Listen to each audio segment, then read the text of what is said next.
All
right.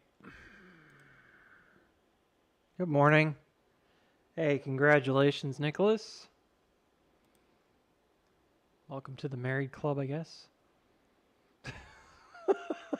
I don't know. Happy that you had a good day.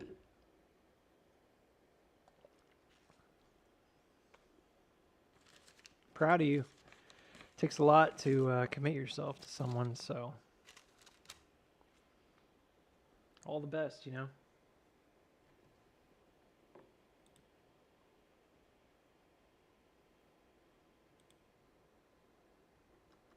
I'm gonna take a different approach today. So my expectations for like what's gonna happen here are probably gonna be a bit of a mixed bag, you know.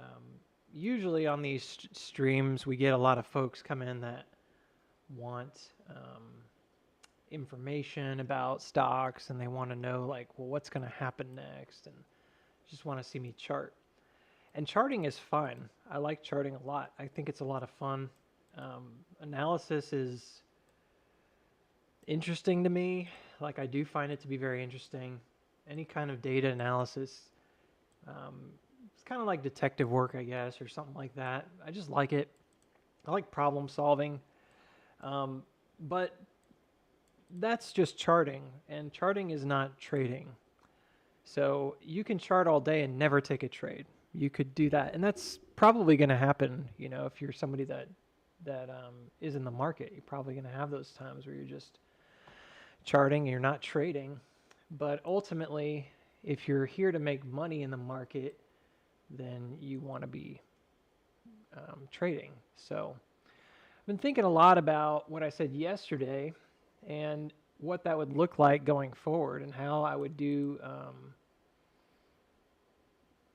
Because like yesterday, we started on this note, and then I kind of shifted over to just providing information for people again, which is what I usually do. It's not really what I want to do today. We'll see. We'll see how it goes. We got a couple hours here, so. But yeah, one of the things that we talk about is we do talk about entries, and we talk about setting up for positions and things like that. It wouldn't be unwise to kind of prep longer term for a transition to a trading style. I mean, even if I'm not streaming, the ideas that we present here are very executable, but you have to kind of like know what you're doing, right? And push forward into that. Now, I can't, as you guys know, like I'm not a financial planner. And the reason that so many people do that disclaimer is because really there's only certain people in the world that are qualified. And we give them certificates, but the idea is that like this says like you're a financial advisor. But the idea is that they've had the education and the know-how that they can assume that liability, and they typically probably would have like liability insurance. They would work for a brokerage or whatever. I find it to be a bit interesting, I guess, because people kind of joke about it and they say, well, yeah, we get it, haha, you're not financially responsible for what I do. But, if I go to Fidelity or whatever and I read through their terms of service, then they have the same language. So even there, where they've got professional folks that are there to, help support you and give you, some financial advice, ultimately, like, they still have that disclaimer, like, stocks go up, stocks go down. Like, you could lose money doing this. So I do jest about it a little bit sometimes, and I'll say, no, not financial advice or whatever. But it's not really like, it's not a joke. It's really just meant to be like, hey, this is a reminder, right, that when we talk about trading, we're not charting. We talk about trading and trade setups, that any results that anyone has are their own results, and that's good and bad. And that includes me and includes you, and I think that that's appropriate. So we had talked a lot about Wolf yesterday. I liked the general setup. I'm waiting to see if it comes back to that 119. And the reason I like it is because it's a fairly easy to read setup. Now, it's possible that this is, who knows? That's weird. It blipped for a second. Not a good sign. Not usually. Not usually the most encouraging sign. So when we talk about trade planning, all right, I know I turned it off and on again. It's typical IT stuff. It went haywire for a second there. So we talk about trade planning. There's so many schools of thought on it, and I've watched some pretty good folks on trade planning. Whether or not you like them or not, there are people out there who do a really good job of explaining. I mean, you may not love their content at the end of the day, but they do a good job explaining like risk reward. And one of the things we were talking about yesterday, we were looking at UNH. And Apple's popping today, by the way. My calls finally went up. Google's struggling to find any kind of traction right here. It's sort of pushing on the top. It doesn't look too great to me, just off the get-go, but I'm also like, you never know. I'm waiting for this to see if it breaks. It needs to get above probably 200. I mean, it's really got to get going, or maybe 199. The market's doing that M-cross thing. So the good news is it's hitting like right where it needs to hit and reacting. So it seems like bulls are in control, which is good. So right now we might see a nice rebound this afternoon. We'll see. Worst case scenario, obviously we don't. But there's time today, so who knows? We could consolidate. We could drop. But I'm really looking at this like, all right, we tried to advance. We jumped the creek. This is an M-cross, pretty classic. I'm not super convinced we couldn't come back down and make a higher low here. This is just a big M and could easily come back and have a dip here. But I'm thinking that based on like moving averages and stuff, I'm not thinking that we'd want to see a huge drop again. I mean, 630, probably about as low, or maybe 627, about as low as you want to get. So that's sort of the market temperature right now. Anyways, we were talking about, that's as much as I'm going to be kind of blurbing about stuff today. It's just kind of giving you a quick, hey, this is what I think is going on. This is basically just a continuation from yesterday. Every day is a continuation from yesterday. It's very wise, isn't it? Today is a continuation from yesterday. Thanks. Some serious fortune cookie knowledge right there. So I was talking about UNH because even though this setup has some problems, there's a huge divergence on the 4-hour. And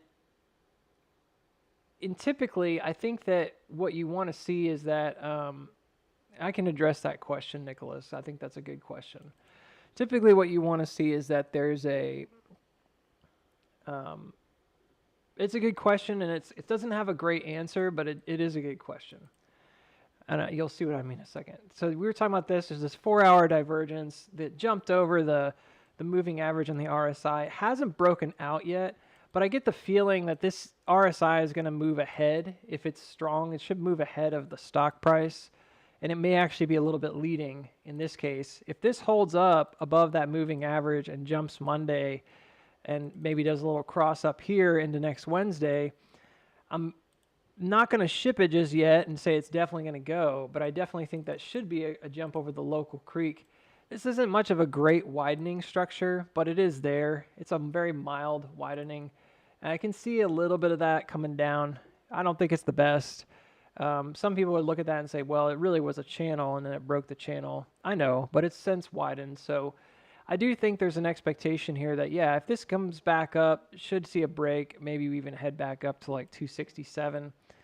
Again, I would be cautious about saying it's definitely going to run.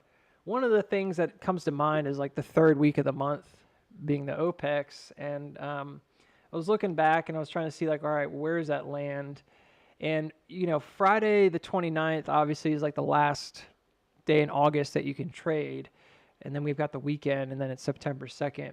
So a week before that, and you're talking about Friday the 22nd, it does seem to me that usually if there's a chance for a pretty decent run, that usually it kind of coincides with that third week, either right before it or right after it, just depending on, you know, where your options are. And I'm not a big options guy in terms of like tracking them all, but that's just a very typical kind of hot button week in the month is the third week. So I'm looking at that. I'm looking at from the 22nd here through the end of the month as a likely place, and then even going into September is fine, that Monday. A very likely place to, actually it's a Tuesday, it's a 4-day weekend. It's a likely place to see some pretty decent action for most of the tickers. So I don't have a particular reason to think that this is going to just fly like tomorrow. But I do think that there's good cause that by that time it's going to be up here. And this is just one example of probably a number of examples that we could pull of a setup that I personally really like.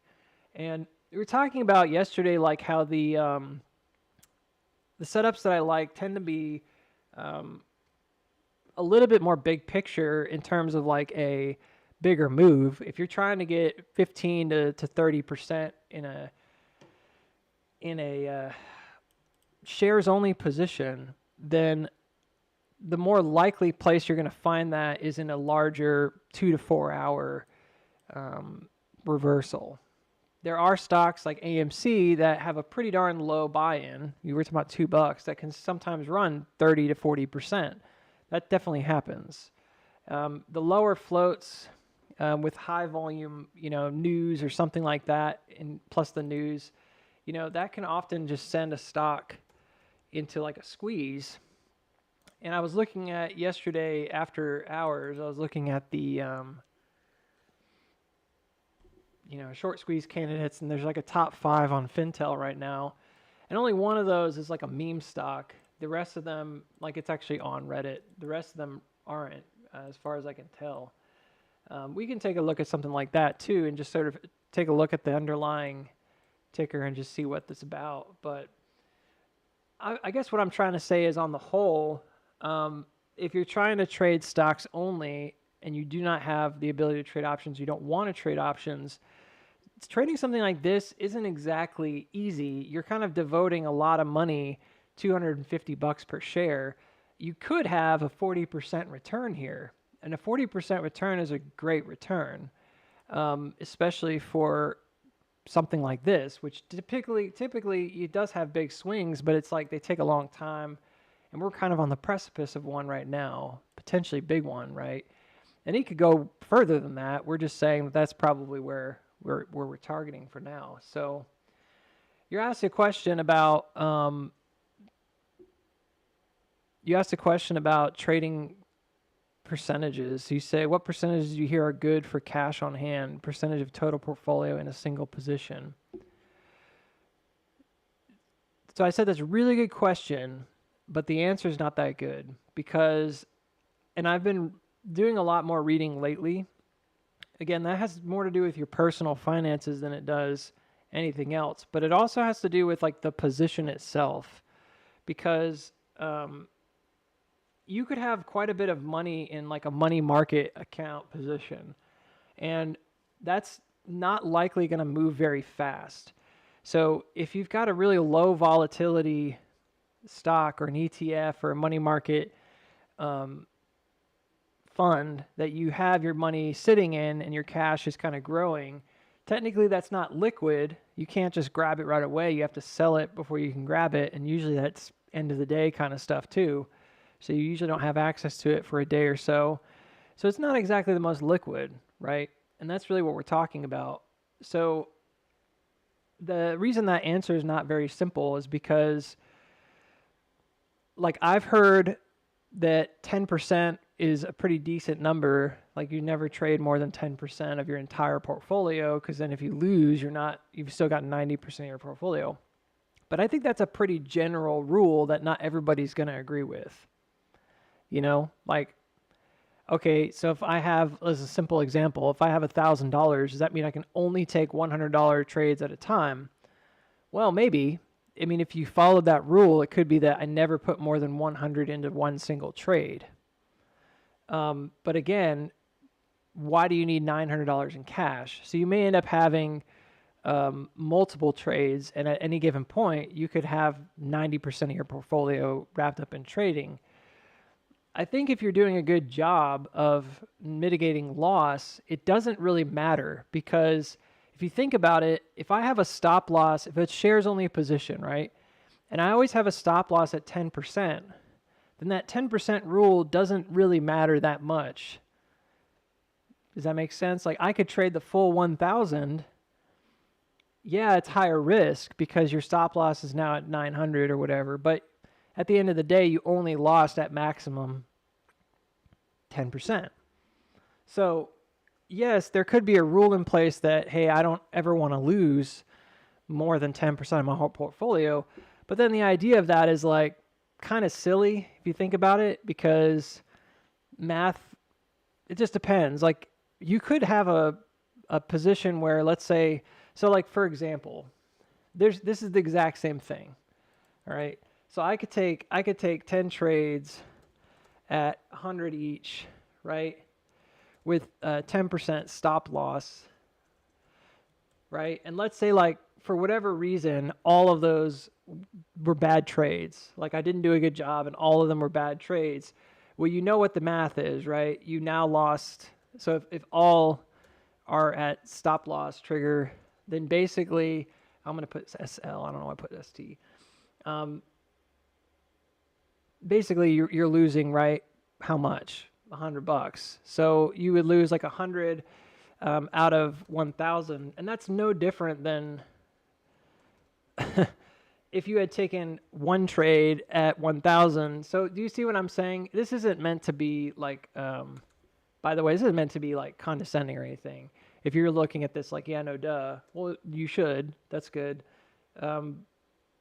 One trade at 1,000 and you get the 10% stop loss. So like, what you could do is that if you hit that stop loss, you're still losing $100, right? And you really haven't done anything differently. You just had 10 trades instead of one trade. So a lot of traders, I think, they take comfort in numbers, because what they're doing is they're saying, well, if I spread it out and I'm trading maybe not 10 trades, but 5 trades, it's not as likely that they're all going to hit losses. Like, I might lose a few of them, right? But they're not all going to be losses. Whereas if you go all in on one trade, if it's lost, it's lost. And that makes sense. The other thing you could do is you could look at something like this and you could say, well, what am I comfortable losing? And again, that's the same number, but maybe out of $1,000, you're not really comfortable losing more, and you could just weight it. So like, let's say, for example, you were doing this a little bit differently. Let's say you did 5 trades at 200 each, but you don't want 10% stop loss. You want something like a 2% stop loss, just picking easy numbers, right? So then in the end, you only ever lose like $10 per trade, right? So you're only ever going to lose like 50. That's pretty low. And then you could even go back and say like, well, I get that where that's going, but what do you mean by like weight it? Well, maybe I picked the wrong example. I probably should have done this at a higher amount and then done the other at a lower amount. So let's do that instead. So 10%, 200 is $20. 20 times 5 is 100. So you still lose 100 out of 1,000, right? But then let's say on this one, you don't really want to lose $100. You could do this at like half. And you can weight it according to how much you're putting in it. And then you're never at loss. So this is probably a pretty smart way to mitigate risk, because you're taking a higher risk by putting all your eggs in one basket, but you're also not going to take a loss that's breaking the bank. You know, it's not even as bad as this one, but then your probability of making money on both of these is kind of evening out a bit. So instead of, yeah, now I've got 5 times that I can do well or not do well, I've only got 1 time, but my loss is less. And that makes sense to me. So for cash on hand, the main reason why I would suggest having at least a certain percentage of your portfolio liquid would be to either for only 2 reasons, right? Like, what do you really need liquid for? One would be for something like an options trade. You know, liquid could be like or trading, I guess, shares. You could do like a cost average, right? So you could be averaging down or whatever, averaging up. So that would require liquid. You would also require liquid to like roll an option that didn't go your way. And rolling options is its whole other topic, right? You maybe to enter a new trade that came up while you're waiting. So like if you don't have liquid, you can't enter anything else. That's happened to me sometimes. Jason brings up trades on here a lot, and I'm like, that's a good trade setup. I don't really have the liquid to commit to it right now. Even if it's like a penny stock, I may not have much. So I'm like, I need to keep liquid on hand because of other things. That's opportunity cost, right? If I put all my money into a side trade just because it looks good, like a new one, I mean, then it doesn't really make sense, because sometimes that takes away my ability to be liquid. And I need to have something on hand in case I need to do something else over here. So the answer can't be blanket, but it can be informed. So I think you can use these tools to think about basic common sense stuff, like what do I need to have? What am I comfortable with? I think the more money you have, probably the easier it'll be to leave a lot more cash on the side, because you're probably going to have, at least to some degree, a desire to take a little bit more into the trade when you have a low amount, so you can get a little bit more bang for your buck. It's more risky, obviously, to put a greater percentage in, but when you have a really small account, that might be the best choice, at least in the beginning. Percentages are percentages, though. You can keep this same idea as long as you trade and you have something in mind for a plan. But liquid is important for other reasons, like I'm going to say personal as well, because at the end of the day, like, again, I don't know what you need to have on hand. How much liquid do you need, right? In somebody that's dealing with like a family member that's got health problems and anything could happen at the drop of a hat, they're probably going to want to keep a larger sum of their portfolio. So while I can't tell you like, hey, you should always have this much, the rule of thumb for yourself should be based on what do you need to use it for. And I honestly think that most of the time I'm most comfortable when I'm like half and half, to be very honest. I'm most comfortable at like 50% liquid, because then I know that like everything has like an opposite, like everything has something that could pair with it.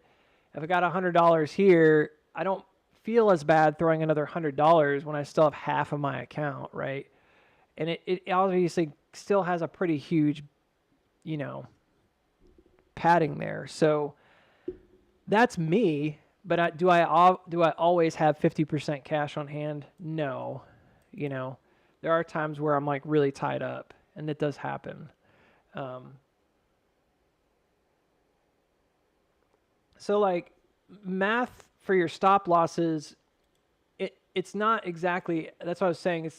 I appreciate you saying that you understand it, because then I don't have to like kind of repeat it over and over. But it's like one of these things that in the back of my head, I know psychologically, like I know that this is the same number when you do it with 10% and 10%, if you go all in versus just splitting it up.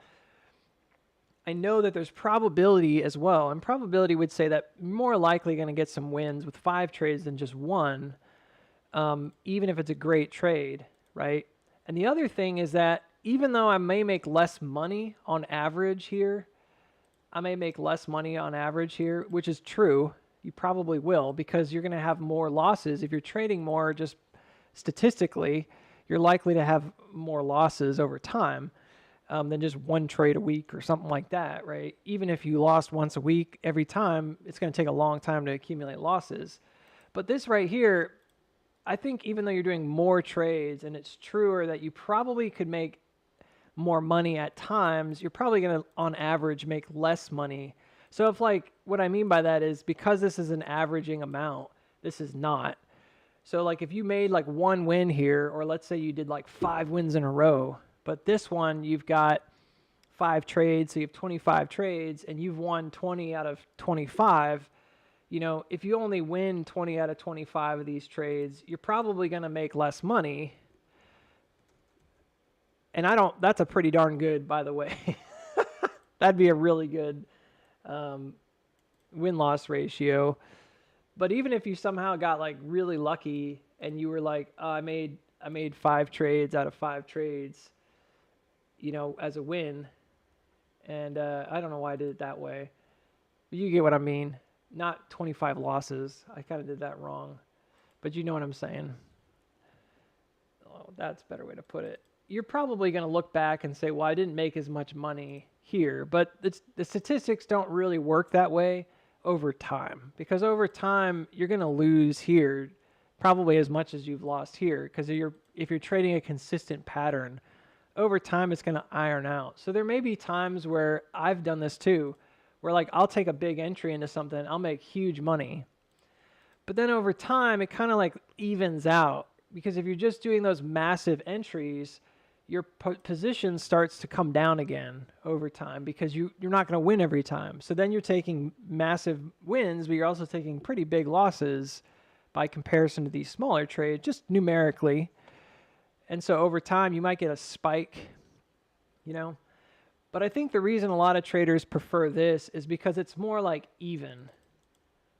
And whereas this tends to be very like push and then dive, push and then dive, you know what I mean? This is more or less what you see with these kind of bigger trades typically, is you'll have like one big win and then you'll have loss, loss, loss, loss, loss, one big win, loss, loss, loss, loss, loss. Whereas this tends to be a lot more like regular. You're probably going to see more like a softer pattern, which I think a lot of people over time prefer.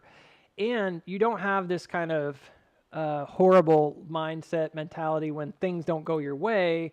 And I'm making it look like a chart, but it honestly, it oftentimes does, because behavior is charted, right? That's what the market shows, is like behavior. So your stock chart, your overall chart might show you that your behavior is not paying off.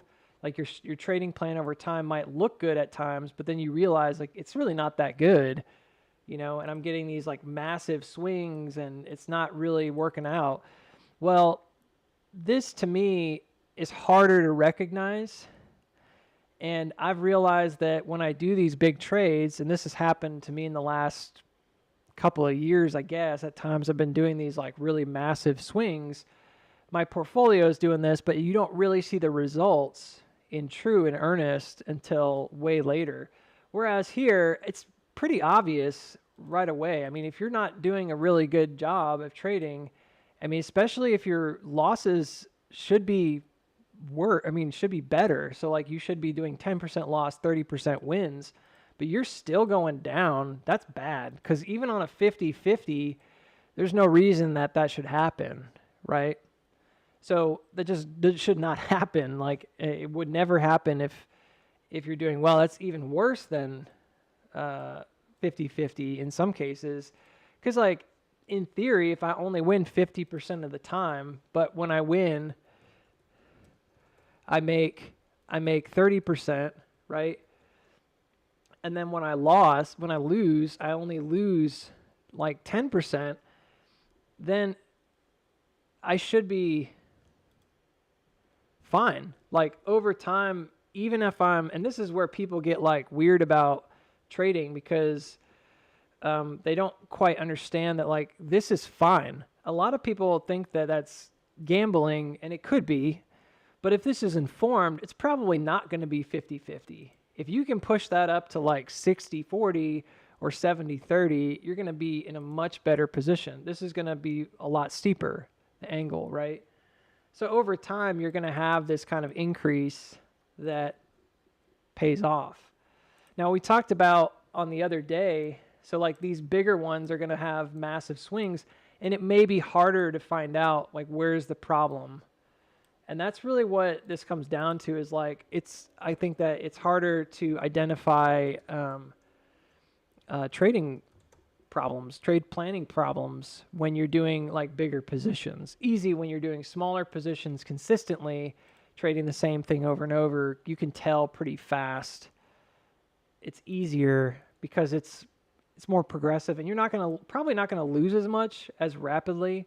Because like you take 3 or 4 losses in a row here, your account's gonna look like it's coming back to nothing, right? And then that's gonna be psychologically even harder. So I think some people do that very well, and I think some people probably don't. I've been in the middle. I've always had like I've had like times where I've been like really fine with losing money, and I'm like, I lost money. And then I've had other times where I'm like, oh, like woe is me. Like I hate life. Stupid stock market. And then you get all mad and cursy and under your breath. It's like when you watched your dad try to fix the refrigerator or whatever, and he's cursing and asking for tools. That's how I feel sometimes. It's like getting this kind of negative mindset. It's easier to be in a negative mindset. It's not as hard here because you're taking trades so frequently and maybe a little more often, and you're using less money. So if you have a problem and you just stop and do nothing, you're not like necessarily sunk. And you could identify that problem within 1, 2, 3, 4, 5, 6, 7, 8 trades.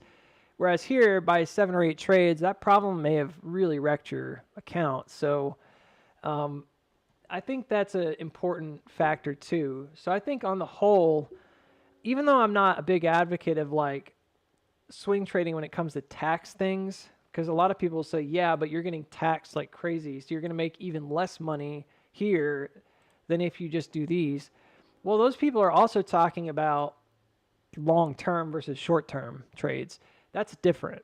I could take 5 long-term trades for a year at a time versus 1 long-term trade at a year at a time, the same amount. And, there's obviously a lot more risk here because now you've got all that money tied up.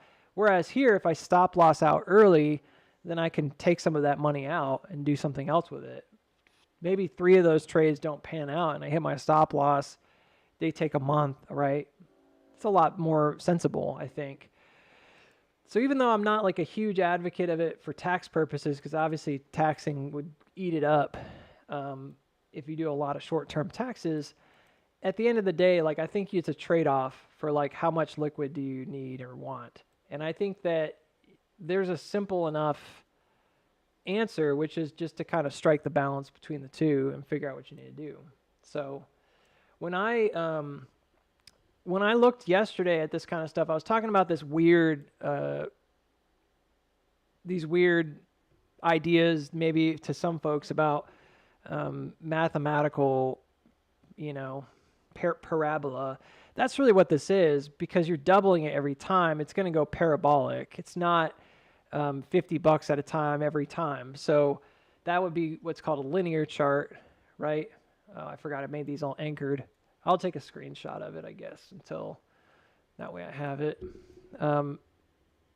You're not taking, a trade 50 at a time, which is, again, that would be a linear movement.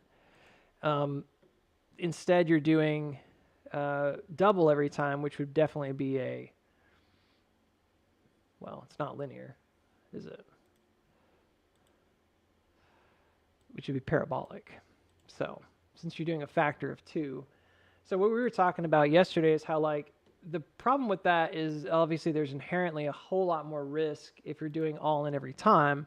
And you're also talking about, at some point, you're basically exactly what we were talking about yesterday is you're doing that thing, or we were talking about just now, you're doing that thing where you're doing all in on one at a time. And if something goes wrong and it takes too long, who knows? You could be stuck in that trade for a long time.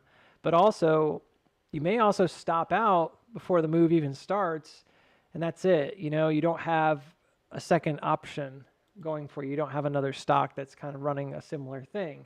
So you end up with this very like parabolic move because you're doubling your values every time.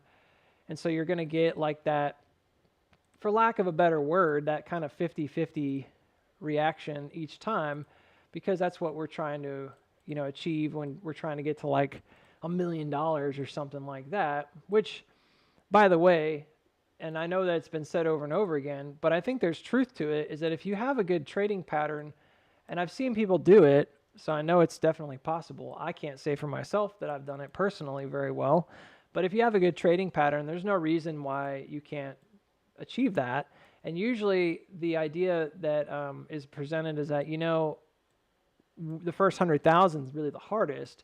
And it's mostly because of this idea that eventually it's going to go pretty darn parabolic, because at this point, now I'm doubling my money. And even if I have like not that much, at the beginning, $50, $100, $200, $400, now I'm making $800 a trade. That seems pretty unrealistic to most, because they're like, well, you've got to make perfect trades. So I was starting to think about what would be the solution to that. And we were talking about stock screening and like what we would look for and how would you actually achieve that, because it seems pretty impossible to be perfect all the time.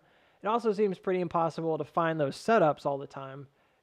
If you were really patient, and that was the big thing, you might find those setups frequently enough that you could get it over, the course of a few years maybe, which is a big deal. I mean, making $1 million in 3 years is a lot of money. And that's assuming that you could do that within 3 years. But there was this other idea, and I put it as perfect weeks. And I was wondering if you remove the idea of a trade individually and instead you look at it as each week I double my money, that's a little different.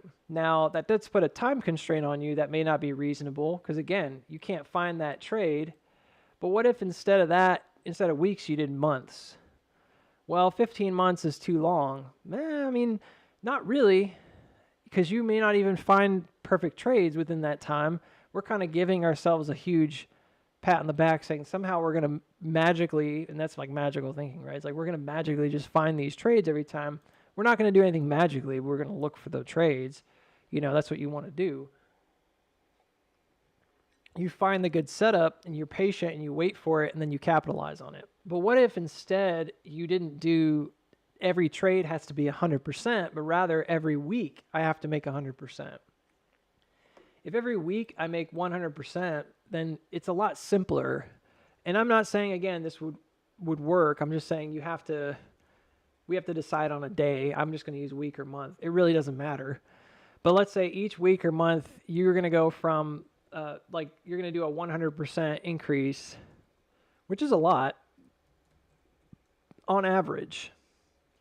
And that's important, because if you did it every month, that'd be great. But what if you only get 90%? Okay, that's fine, because maybe one week you're going to get 110%. So it doesn't really matter. Like, at least on average, you're increasing your wealth by 100% each week or month or whatever you want to say. You could even do that per year, but I think that at the end of the day, like that's a bigger variable. And in fact, that might even be a smart idea to put it on here because this is scalable.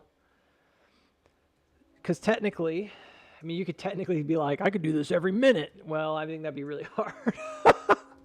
Not all of us are like worth billions of dollars. You know, if you were doubling a penny every minute, you'd be rich very, very fast. But it is scalable, right? So like when you look at stuff like this and you think about 100%, it may seem really daunting. But if I'm honest, I don't think it's that hard. And I know it's going to sound a little bit presumptuous, but like if I have $50, can I get to $100 in a week? Can I do it? Yeah, I can do it. Have I done something like, have I made $100 in a week? Yeah, all the time. Like that's nothing.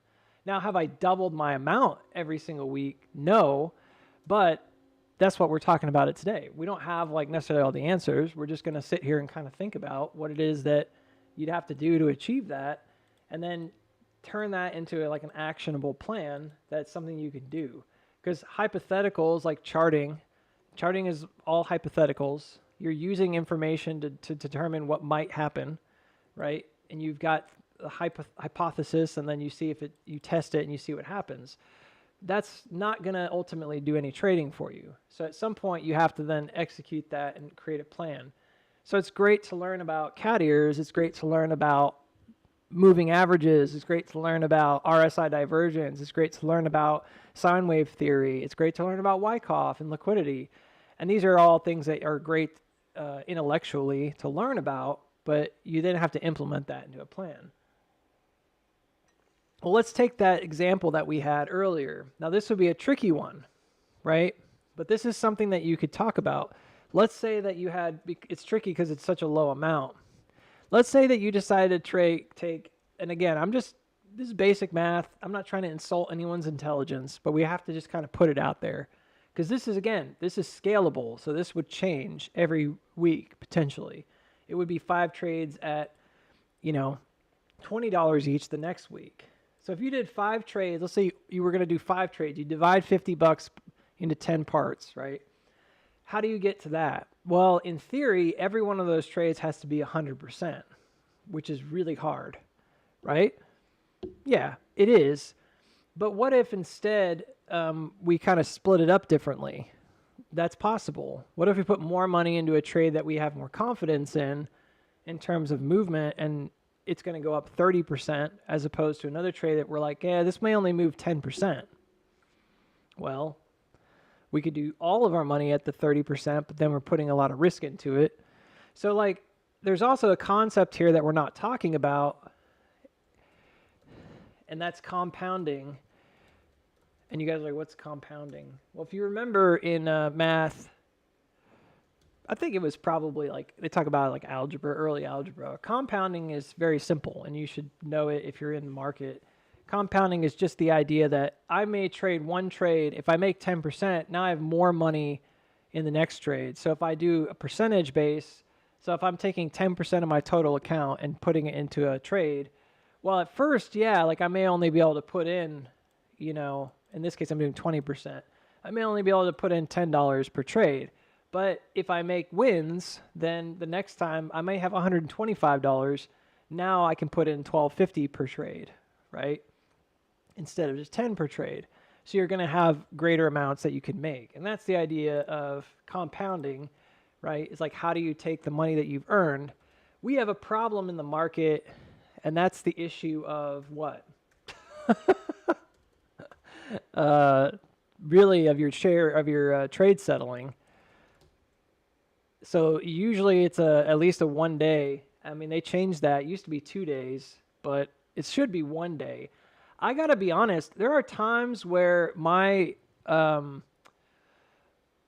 it's complicated. I think it has to do with the assets and the equity that you have on hand. But there are times where Fidelity, I use a lot of Fidelity for my trading. There are times where Fidelity actually lets me trade immediately, but it does so on like margin. And it's not exactly margin from the sense of like, you have like a huge account and you're pulling margin based on that equity. It's really margin based on the trade. There are times where they allow me to do that if I have enough cash on hand. And that may sound complicated. You're like, well, if you have enough cash on hand, why would you trade on margin? Exactly. It's weird, right? But the reason for that is because it's pulling from non-settled trades. But the thing is that, again, I think that variable is really hard for me to predict. I can't even tell you why sometimes. I'm like, why are they allowing me to do this trade? But they're basically saying, like, your money is going to be in the bank in the following day. And then there's other times where they're like, you do not have enough cash available to trade, and margin's not an option. I'm like, okay. So it's a leverage thing. Anyways, we're just going to assume that you always have to do one day, right? So 5 trades at $10 each by itself, you would have to have an average of 100% gain per trade, which again is a really tough number to hit. I mean, if it's options and somehow you have $5 option contracts, that could potentially happen. How? Well, an option contract could go from 2 cents to 4 cents, and then you've made 100%. If it's in the right place at the right time. However, most of the time, the reason why that's even talked about is because of zero-day trading, basically like zero time to expiry. Essentially, like, people are trading option contracts that are due that day or the next day, and they're already theta, like the theta, which is your time element, it's already burned up. So if there is a pop of 10 to 15% on the stock during that day, you might have that heat of the moment momentum trade that allows it to go from 2 cents to 4 cents. If you don't get out right away, it's coming right back down to 1 penny because it's going to expire, right? So a lot of people will do that kind of stuff, which is very, very lucrative, but extremely high risk, because at the end of the day, you lose 100%. And you might think that, well, I can always just get out, but you can't. If you never traded options before, just be aware that you can't always get out because you have to have volume. You have to have other people willing to trade it. In the market with shares, you almost always have other people that are willing to trade it. Almost always. There are some stocks that trade on very low volume, and that could be difficult to get out of. I got to be straightforward, though. If you're doing options, sometimes you could get stuck in a trade. You might have the best call out in the world. This happened to me on MPW. On MPW, I had a great call out. And I was really upset because even though I had this great call out, it was right here.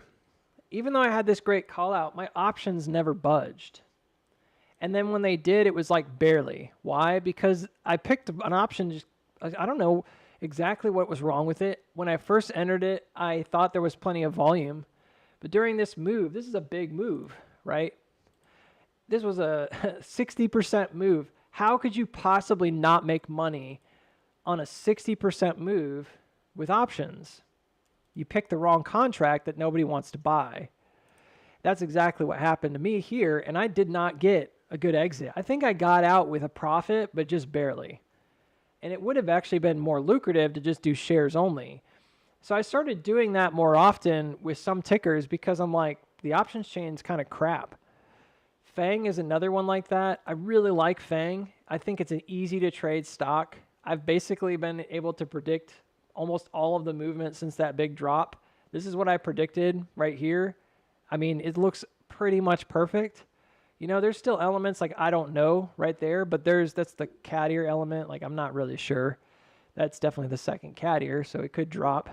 But like up until this point, I've been essentially like perfect. The problem is that the options chain is garbage. And when it does heat up, it heats up in like a second, and then it's gone. Like, you get one opportunity maybe when everybody starts buying and selling, and then it's gone, and then it just dries up. It goes to zero, no volumes traded on the option contract, and you're stuck. So options may seem like the easy way out for getting like 100% per day or per whatever week per trade, but it's not really. You know, it's a particular style of trading. It requires a particular kind of person with a particular kind of mindset to have and a certain kind of trading plan to have in mind exactly what they want to do. I don't trade that way.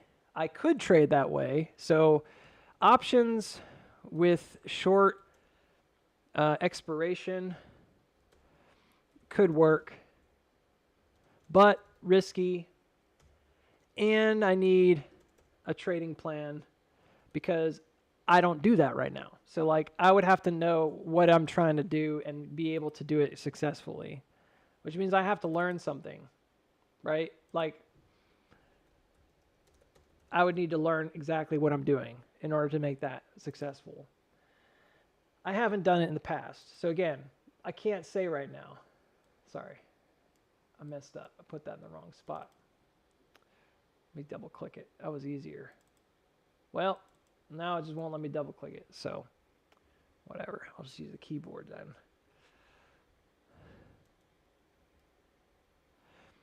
So the other thing that we could talk about is like, well, what if we didn't have to earn? How many more trades would we have to make, right? And let's say that we didn't want to make 5 trades. And I know I said 5 at 5 each because I was talking about 50. That's what you're starting with. If you start with just a little bit more, it's a lot easier. You could start with $100. You could start with $1,000. It's going to change, obviously, how much you can trade, but this is just percentage, okay? So this is a possibility, but this is a difficult one because you're definitely going to have a lot more risk, and we'd have to learn how to do it. That's not me, so I'd have to find a way to do that. I'm sure I could do it if I want to learn it, but I'm also aware that even if I knew how to do it, it's still pretty high risk.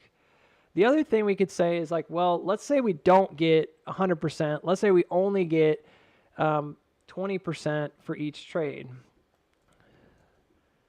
How many trades would I have to make, right, to essentially increase from 50 to 100? That's a different question. And by the way, this is scalable. We only have to do this once. So how do we get to 50 to 100? So basically, if we were only making 20% each trade, like how many trades would you have to make? Well, that's a tough one because if you use all of the money, right, and this is kind of what we did before, we split it into all or nothing or all or 5. If you use all the money that you have, which is 50, right, that's what we can start with. So 50 times 1.2, and I don't know if I want to do that math. You guys are like, that's probably pretty easy, Booksy. 20% of 50 should be 12.5, right? No, that's not right. Should be, it's not 10. Yeah, maybe it is 12.5. How did you pull that out of your bottom, Booksy? I don't know. Sometimes my math brain's working, but I don't know why it would work. It's 6. I don't know why I did that. 5 times. No, why am I keep doing that? It's 10? Oh, of course it's 10. It's half of, what the heck, dude? So that, 12.5. What a weird number to get. Why did you even say that? I don't know. I must have been thinking of something else. It should have been 10. I'm not sure what. That's so easy, it's not even funny because 20% of 100 is 20, so 20% of 10 would be 10. I don't know. Anyways, so then you have 60, and then 60 times, this is probably 1.2. I bet this is the 12.5. So like, none of these are 12.5, Booksy. Where did you pull that number from? I don't know why I did that. So 60 times 1.2, that's 12. Yeah, that was closer. That's probably because of the inches thing. So you get 72. Again, I'm doing the math really slow on purpose. I'm just trying to see how many trades that is, right? And this is assuming that you did it right every time, although there probably are some times where you wouldn't do it right. That's 86 point, that's a weird number, 86.4, but it is what it is. We also have like broker fees and junk like that. We're not really accounting for brokerage fees and for losses, but we can kind of add a buffer into this, maybe a 10% subtraction from the whole thing or a 20% subtraction. because 86.4, because really that does make sense. You would have potentially, it just depends on your broker. Potentially you'd have day trading fees, things like that. Not all of them do that. More and more they're kind of erasing some of those. That's 103.68. So we made it there in 4 trades, but that doesn't work because, at least for here, it doesn't work because of what? Probably because of settlement. Because even if you made this trade in the morning, this is like a Monday trade, right? You have nothing now for the rest of the day. And then you'd have to wait until the same time of the day on Tuesday, same time of the day on Wednesday, and basically trade. I don't think it's very likely, and that's assuming that you're able to get 4 trades in. I don't think it's very likely you're going to get more than that, but that is all you need, 103.68. And then let's just say one of these is a loss. So one of them is a loss. Maybe more than one is a loss. I don't know. You're kind of in trouble, right? You sort of lose it. So 20% each trade may be too low. I mean, the only other metric we can do, again, is to kind of average out the trades and not go all in every time. But that's the effect of compounding, right? The first time we earned $60 on the trade, but the last time we earned 103 on the trade. So the effects of compounding are good. Assuming fees and a loss. And by the way, in 1 out of 5 trades, which is pretty dice, although that's not a 50%, it's possible. So you get one loss in 5 trades, you'd be fine. But here's my thought. I'm thinking that 30 to 40% per trade is probably going to give you a lot stronger. And in addition to that, it probably would be helpful if you're not trading with your full account. Because the other alternative here is that, listen, Booksy, I know where you're going with this, and I understand why you did this, because you're saying like this is the grand total. But let's say your grand total is 100, but you're only trading with 50. Now you've got $50 in cash on the side. You could make double this amount of trades, right? You could do 8 trades instead of, yeah, that's true, you know? But then you're kind of taking that each week and saying like, hey, this is how much I have. I'm going to split it in half and then trade with half. So there's a lot of different ways we could kind of adjust that number. There's a lot of different ways that you could adjust that number and try to get it. Your money's tied up. Then the trade's not there. You know, there's nothing you can do. But let's say, for example, let's say that you have like $200. Let's say you start with 200. This could change things quite a bit. Only trade. Well, that's a little bit much. Maybe say start with 100, but you only trade 50. You now have the potential to do this in 2 different. You now have the potential to do this in 2 different brackets where you basically, this doesn't really work is what I was trying to say. Like this is too tight. You'd basically have to, you'd only be able to lose maybe once, maybe.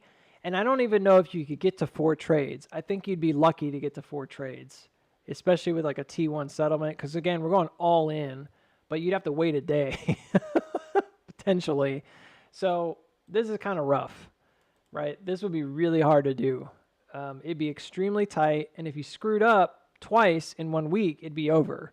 Like there'd be no possible way. I know. We'll look at it. I'm sorry. But it's not my plan today to go through all the different charts again. My plan is to really talk about some basics for stuff like this. So if it's going to $1 today, eek, you're really worried about that. Well, if you don't have money, like, why does it matter? Like, you don't have the liquid, then it's not likely going to happen. Yeah, I'm not sure I remember this chart very well. It didn't even hold that.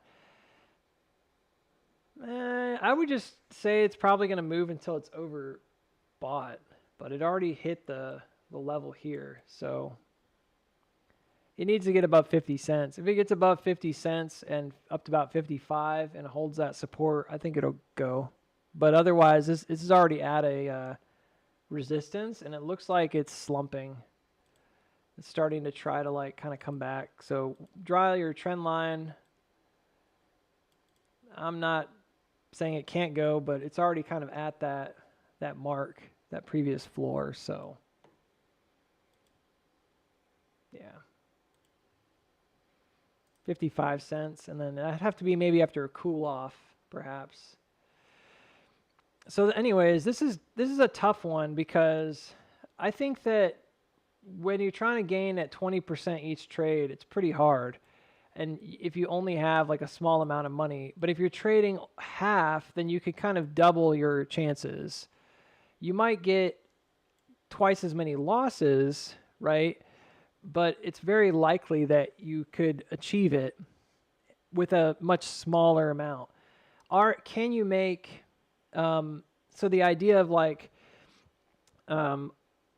doubling it is essentially that you cut in half what you initially try to go with, but you have alternatives. So instead, if you increase this by basically dividing by 4, I guess, is right. Well,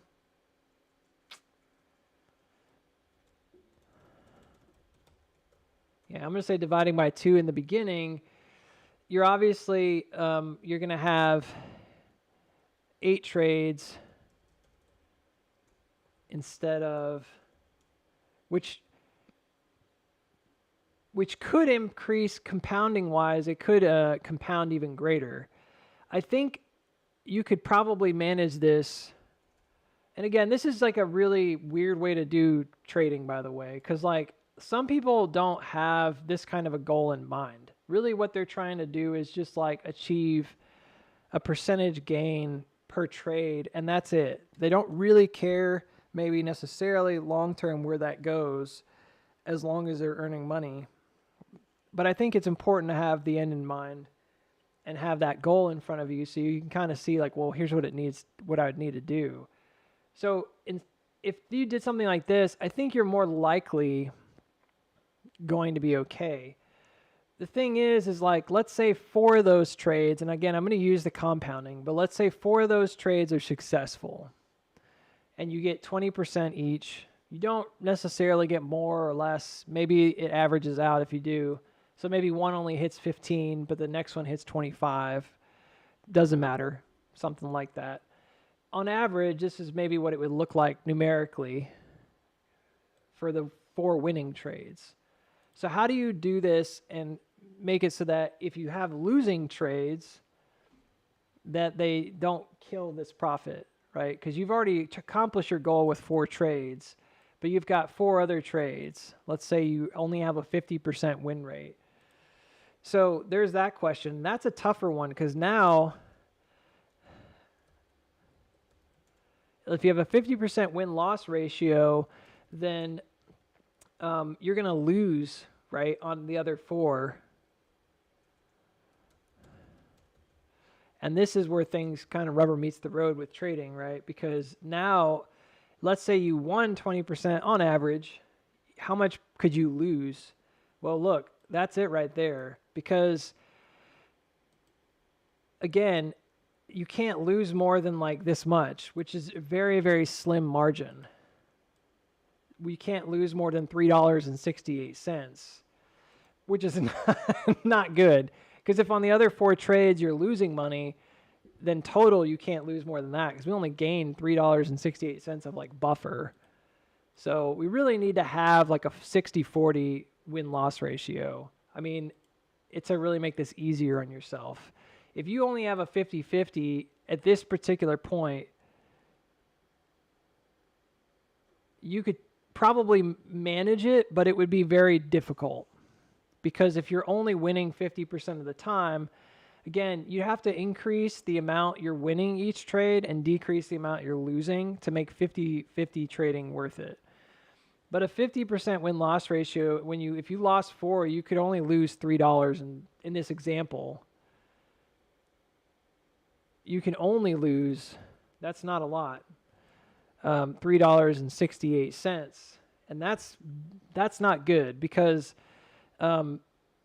and you guys are like, well, I don't get, that's not a big problem, right? Well, it is a big problem if you don't understand why that's a problem because, well, I should take this.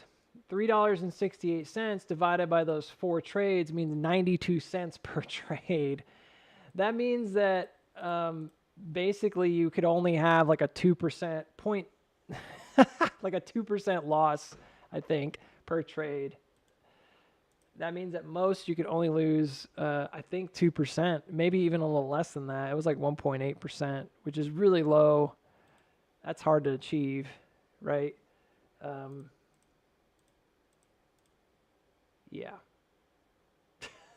Basically $1, because that's close enough. And that would basically be like the most. And even if you did lose a full 2%, you really would want it to be between 1 and 2% per trade, which is bad. That's just to scratch and get you to your goal. Now, you might be saying, well, look, you're saying that's bad, but at the same time, it's not really bad, is it? Because technically, we were just trying to increase the money. At this point, we haven't lost anything. This is still $100 profit. Who cares if I lose $10? Well, exactly. I mean, there is that too, because what we're talking about here is not cutting back into the original amount. That's the incredible thing about the 50-50 win-loss ratios. If we gain 20%, we only lose 2%, we may not get our goal. We may not reach our goal of 100% gain that week, but we may get like 80%. You know, if this is 3 or 4% and you've got a better ratio, you could still do well. So the idea here of like it's a fixed number doesn't really work because every single time, as long as you're increasing, so if you have like even a slight increase, I'm talking about like a 60-40. This is the crazy thing, guys. When I did a logarithmic equation for this, essentially, well, not logarithmic, algorithmic equation for this, because I used the TradingView planner. I got to a 62% win-loss ratio on the 6-minute chart planner, RSI. So it is totally possible to get there. I think I got to like 66% at one point. I did a lot of different weird ones. 60% plus win ratio, rain. Why did I put rain? Booksy's broken. A 60% loss win ratio obviously gives you a lot more buffer. And on 8 trades, right, per week. That's a lot of trades, but day traders will often make 2 to 3 trades per day. So we're actually talking about a pretty low bar here. That's not a lot. That seems like a lot if you don't day trade, but people that day trade, man, they'll often make 2 to 3 trades a day times 5 days a week. They make double that amount of trades easily. We're just talking about like, hey, this is how we could do this at minimum. So a 60% win ratio instead of a 50% gives you a buffer that's quite nice. You're not likely, even if you were to miss this, you're not likely going to lose, but my guess is, I'm not going to do the math. My guess is you could probably tolerate a 3-5% loss instead of which gives you more chance to win if let's say the stock just has a random pullback or a stop loss trigger, right? This gives you a much bigger buffer, which makes sense. A lot of times you'll see a stock drop 3 or 4% in a day, and then it rallies the next day 10%, right? And all we're talking about is like base numbers here. So if you don't think this is possible, I'm telling you right now that like you can develop a TradingView plan to trade the 6-minute chart that beats that number. I want to say it was like 67% or something like that. Can we just automate that and just leave it and forget it then? Well, you could. I mean, that's possible. I guess in this day and age, you could probably figure out a way to do it. and then you just go away, right? Never touch it again. Well, yeah, but remember, like, that's only telling you the win-loss ratio. It's not telling you what you actually put into it and like how many trades you make, things like that. And it was only for one ticker. So it's purely like one-dimensional. But still, my point being like it's achievable. It's an achievable one. So if we can get to a 60-40 win-loss ratio, we could probably tolerate 3 to 5% stop loss. We would probably want to still achieve the same amount, but I think we could do 15 to 25% gain, because that's just going to give us like an average. And I'm just picking numbers. We could increase and decrease these things as we see fit. We may need to at some point if that's the case, that you're not doing well or your trade plan isn't really working. I think this is coming into a conclusion though, right? Like now we have pretty conclusive math anyways, that if we get a 60 to 40% ratio, which is not impossible, we trade 8 times a week on a 60-40 ratio with 15 to 25% gain. So this is the target gain, right? And then loss, and this is a stop loss. I'm putting it behind it, but with only a 3 to 5% stop loss, then we should be fine. Like this would achieve a doubling of your, at least as far as we can tell. Now there's going to be like probably times again where 1 week you're going to get more trades available to you. Like in a hot week where the market's really rallying, you might make a lot more money. There's probably going to be weeks where it's garbage and you don't do this. You can't do it. So this is purely averaging. This is not meant to be like a firm thing where it's like, oh, if I don't do this, I should beat myself up. Doesn't need to be like that. This could totally work. This basically gives you the ability to double your weekly amounts. But you must do some things, right? You must compound trades. You can't just trade the same amount every time. So if you make money, you have to trade it. You also have to deal with the idea that like, okay, well, didn't you just say that we should have 100%? So what I was talking about over here was like, if you divide it by half, so if you start with 100, you only do $50 each. You do 2 different tracks, right, at $50 each.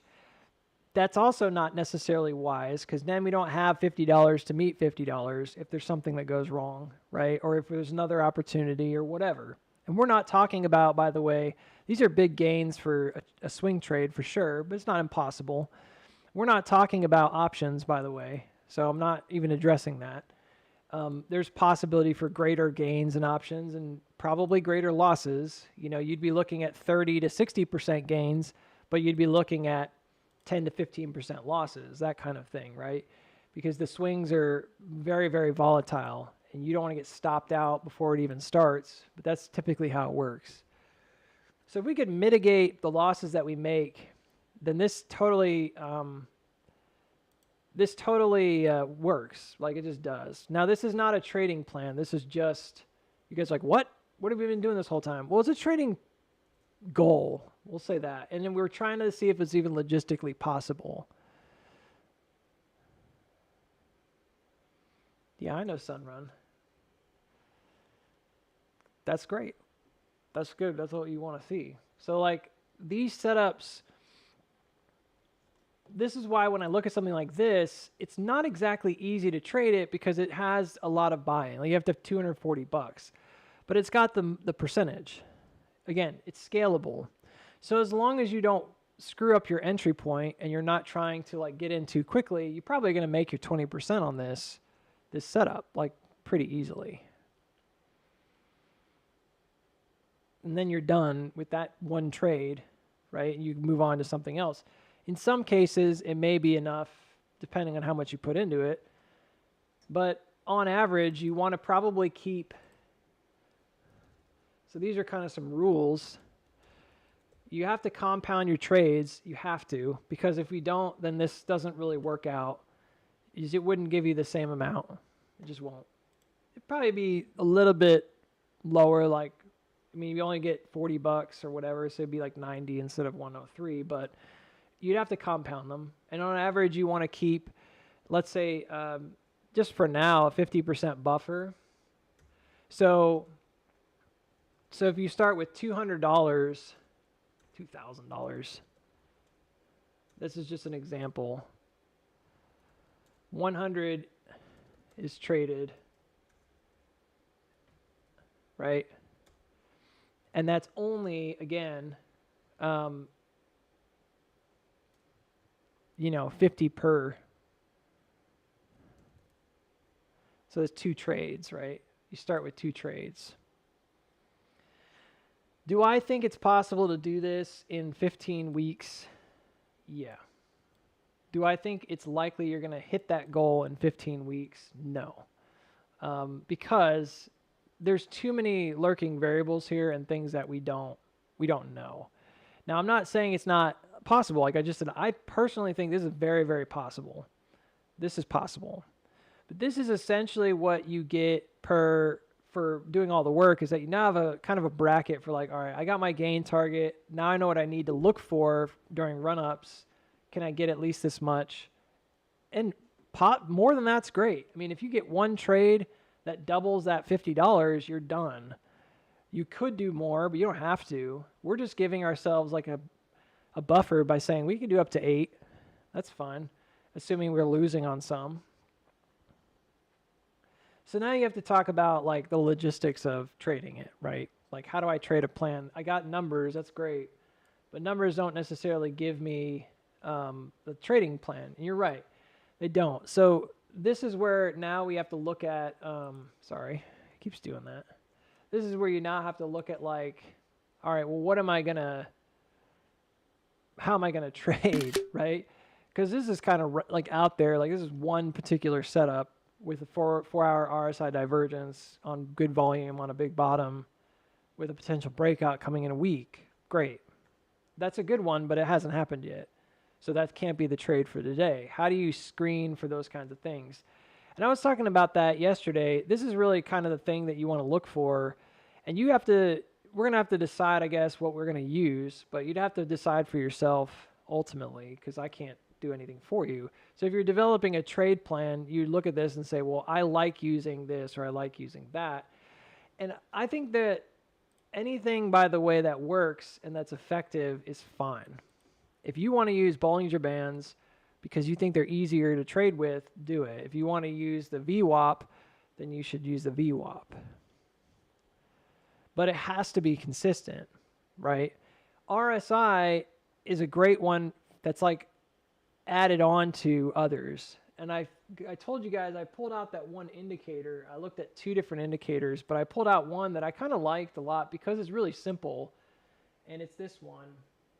And it's an SMA cross-up that has RSI involved in it. And it gives pretty easy to read buy and sell signals. And these are not necessarily the best. You can see this, obviously, is like a loss. This is a win right here. But it's dependent on time frame as well. You change the time frame, it changes the signals because it's using moving averages. Well, there's a buy signal. Yeah, I mean, you can see that there. This is just Tesla. It's just an example. This is not the best one, is it? No. Well, how do you know which one to use, right? It's a good question. That's a good question. Like I said, I think that what you need to do, what's probably wise in the beginning to test this out, is start with a week or 2 of paper trading, because you have to test it out. You have to. You can test it with real money if you want to. That's fine. It may feel like a waste of time to paper trade for 2 weeks because you're like, well, I made all this money, then I don't get it. You know, it's just paper. Yeah, but at least you know it works, and now you can use real money. And then if it doesn't work, you didn't lose anything trying to just test a random indicator or something like that. You know, and then you'd have to sort of take a bigger step back and say, look, man, I think this one was easier to trade when it was oversold. It's not just these indicator markers. It's like, when was this kind of oversold or at a breakout point? You can see right here, that was clearly oversold right here. It's definitely oversold, right? This would have screwed you up. You would have dropped quite a bit. This one would have done really well. I mean, again, I know this is Tesla, and this is still 11%. That's within a close window of what we want. It's not necessarily exactly what we want. This one would have taken a little longer, but if we had the target in mind and we're doing what we're doing, that's a 12% trade. So what we need to do is we need to use some kind of a stock screener so that we can find good trades every single day that give us potential. And we need at least 2 per day on average, right? So that's the other thing, is that while I'm not a big advocate necessarily of like community trading or trading groups, I think sometimes they're good. Really what this also means is that you need on average like at least 2 trades per day. And that means that you have to find, and it could be the same ticker. It's not like it has to be a different ticker every single day. But that means on average, you got to find those 8 trades per week. That's a lot of research. That's a lot of time. Now there's things you can do with like Chat GPT and other things like I was talking about Fintel. They have a short squeeze list right now. I've read an article about it yesterday, and they've got the top 5 short squeeze candidates. You've got stuff like this where we have 20 people in the chat and like 2 people have called out different things that are moving, right? Or that look like they're at breakout points. That's the benefit of the community, or element of it, is you do have people that can look at it and say, all right, this is a good trade. This is not a good trade. This looks like it's setting up pretty well. This one doesn't. And there's kind of an easier, many hands make light work kind of mentality there. The problem with that is that it does become an element of, again, personal responsibility to say, I'm not holding it against anybody if they picked out one that doesn't work out. It also, and I mean, this is kind of a weird thing to say out loud, but it also has the element of uncertainty, because not everybody is equal parts as good individually of pulling different trades out of their hat. Some people might be really good at it and other people might not be that good at it. That's okay. There's nothing wrong with that. But that means that one person saying like, hey, I got a good trade set up, may not actually be a good trade setup. And I've had that happen on the stream. I try to always be as gentle as I can when I don't like the trade setup for whatever reason. I'll just say, yeah, I don't really like it. You have to be a little bit assertive, because at the end of the day, if it's not a good setup and you don't say anything about it, then everybody's going to think, oh, he, in my opinion, because I have the microphone, people might think that I approve of this setup if I don't say something about it. I'm like, he didn't say it was bad, so it must be good, or whatever. I don't know. You can't assume anything. That's the other danger of like group-oriented trading, is that, yeah, like some of those might be good. Not all of them are going to be good. So what do people do is they go to stock pickers and they grab their favorite person. They say, well, this person picks the stocks really well, or I think they're a good stock picker. Or I'm going to use a stock picking service like Zacks.com, which is what they do in picking stocks, is they look at increases in earnings moves, basically, is what they're always doing. Increases in analyst targets that increase rapidly before an earnings report. That's what they do. So they're using a particular kind of metric. Other people might use a squeeze indicator score. Sonico. Well, this is an interesting chart anyways. Sorry. Not sun, run. I was like, well, maybe it's going. Hooks a daisy. Yeah, so like there's an element of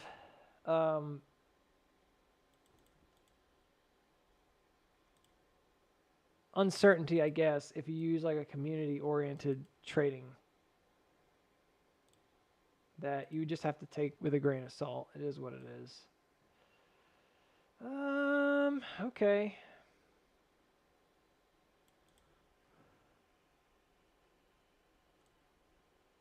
Well, I'm going to say this. So the overall direction here, for now, is down. I don't see a breakout on the big picture. Now that doesn't mean it couldn't break out, but it hasn't yet. I do see perhaps a breakout here. That might be why we're getting like a big influx of volume. So that's a possible breakout. The last time it did this, it got pretty high and then it still crapped out. So we have to keep that one on the chart. And then this is just a downtrend. It's kind of loose. I don't know. This chart's weird. I'm looking at the, and maybe I didn't draw it quite right. Let me see where that is. That's bottom. Top is here. Yeah, right there. So it peaked out. RSI peaked out right there. And the rest of this is like fluff. That's where it should be. That changes things. So this is a little bit of a break, but I wonder if, yeah, because see this, I think this widened it is what happened. There it is. Yeah. So what I just did is I looked at where did the RSI peak. Everything else that happened here was on weakness on the 4 hour. It's like a big RSI head and shoulder. Everything from here up was just like extension. And that tells me that like the buyers are buying it up, but it's probably mostly at this point like probably your blah, blah, blah. speak words. It's probably your institutional buyers. So or institutional sellers here, you know, selling off their shares into people that think it's going to keep rallying. And it did rally really far. It doubled in value, but that's probably a big sell-off starting. And then it just starts catching up to itself. Long term, though, I'm thinking that this is probably where we're going with it. There looks like there's a early support here. And then it's continually tested and it doesn't reject until here. So do you see how it's like range bound during this time period? This is where it enters. This is where it exits. That's the angle, and it goes back to that original walk-in. And then look at the wave when it comes back up. That's the one you would have wanted to catch as best as you could. So this is a little redundant. So right now, it's a bit tricky. We want to see if we can find the downward one as well. Make sure it's actually hit that.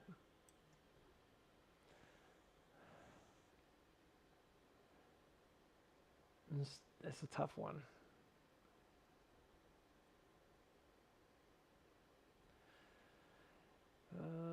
It may just be this trend. Let me see.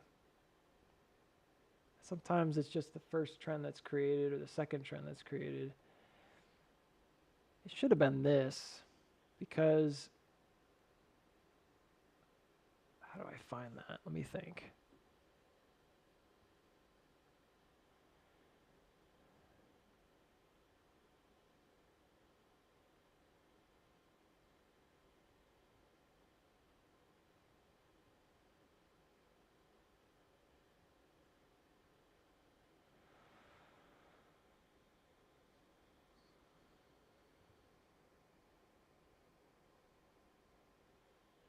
So I'm sort of softening my eyes a little bit, and I'm trying to look at, that other one was really easy, but I'm trying to look at the overall trajectory here and to see where it really rejected. I'm seeing like heavy volume on this top. This is again, not a top, but actually a bottom, but there's a really heavy volume right here. And then I'm looking for that buy-in as well. I'm not really seeing it. Again, it should be off the top here, so.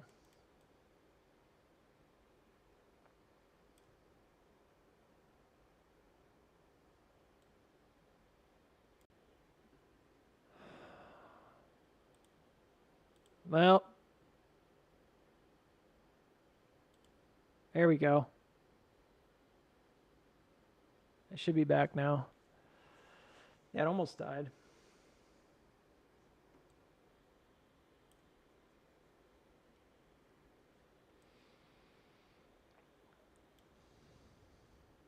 No, it was not your end. It was everybody. So I don't know what happened. It said it couldn't connect to YouTube, but I do think it's my internet, because this is all restarting now as if the internet blipped.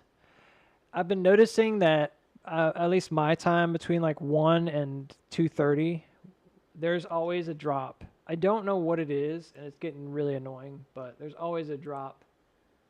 I don't, I couldn't tell you why. I really don't know. I think maybe it's like a bandwidth thing, like people are getting on, but that doesn't really add up either. All right. Well, I'm looking at big picture, trying to see if I can determine macro swings here. This was like an SOW.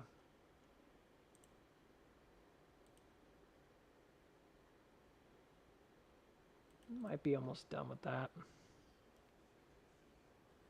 Right.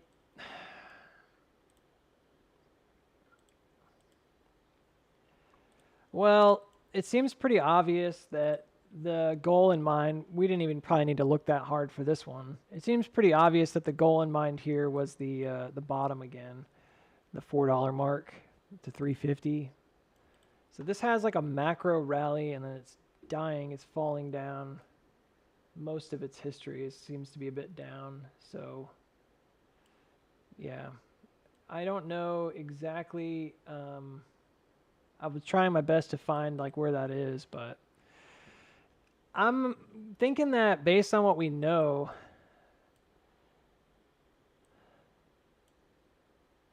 I'm thinking this might be like an early one. I think there's another, but I don't know where it is. So here's what I'm going to do.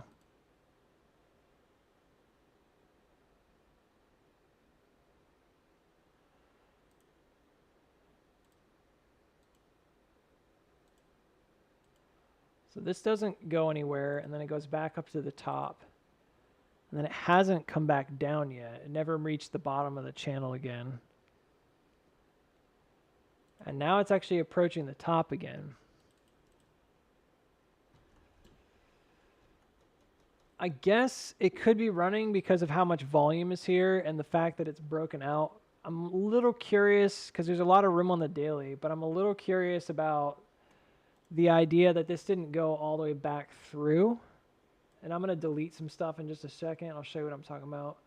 So like the waves make sense to me. I can see where they're going and I can see that. That's pretty obvious. Not particularly worried. I'm just saying like that's there. But this is what I'm concerned about. So the last time it did a double top was back here. You can see it broke through the bottom. So first it lays on the bottom, breaks through it. It's a really simple schematic. And then it tries to go up above the, this case, daily 180, and then it dumps. So the model here is, again, fairly straightforward from the middle. You can see the same thing happening right now. So I'm a little concerned because it didn't go all the way back to the bottom. And I don't really know what to make of that. I can see this as the same. This is a very similar build out into the top where it pushes up high and then it comes back. I wonder if we could even use a like a fib channel, and then this drops really low. See how it pushed up really high and then it came back down, and it's tried to find, it went really low here, which again, that could indicate a bottom potentially, but now it's going back up again. I don't think it's going to go above 13. I can't really say that for sure because that's a silly thing to say for sure. If it does, it's got to be like an extension. So it'll be like a wick or a couple wicks. My thought is that, see how this guy goes above, like goes decently high above. And there's a, $2, $3 above that top. Notice this motion into the top here. See that, how this like 1, 2, 3 happens and it's pushing, and then there's a hook. The hook itself may be this guy, which actually goes back to near the top, but none of it gets back up there again. Not quite. This looks a lot healthier because the RSI is really low, at least at first glance. But then again, it's kind of the same level. See this? That's no different. So I would just say this is probably going to trade up to the top and be overbought, and then it's probably done. Yeah, more than likely. And this even has like a first push. Sorry, this even has like a first push here. This one didn't get overbought, but this one did. I don't know. It looks kind of identical to me to that first one. So if I have to do a waveform analysis on this, which you're not telling me like a gunpoint I have to, but if I were to do a wavepoint analysis, I would probably pick out bottom, top, top, bottom kind of thing.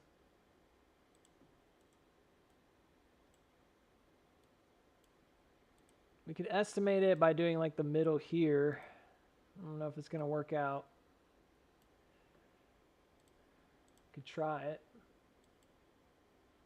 I think that's a bit too close together. We'll see. We'll give it a shot. Yeah, I mean, this is already then like peak, if that's the case. It could be like AMC though, which seems to have like delayed a little bit of its action. So what I'm trying to say is it looks like a more extreme example of what happened here. But it's happening because this is a historic buy zone. I think we've seen it before. This was a floor. So the market's trying to test this floor and see if it's going to hold it. And it looks like it's holding it right now. But if this gets overbought, and I know there's a lot of volume here, I get it, but these are also massive swings. If this gets overbought, I think you're in a tricky situation. I don't really see this as just that. I also see it as a bit of a Wyckoff setup. So there's a, let me see where that went. I have to check something. It looks like a double bottom, but I think that might actually be a lower low.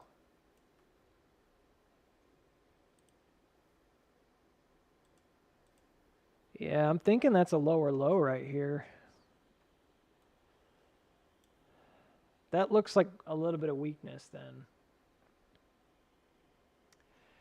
It could pull like a Tesla and be like a little weird spring.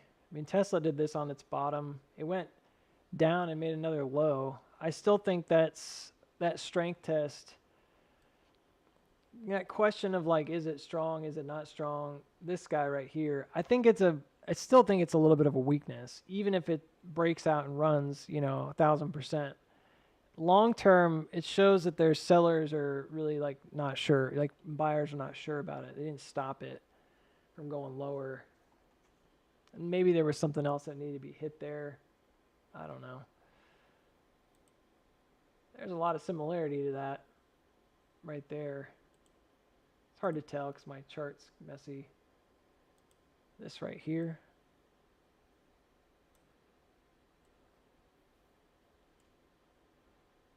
Yeah.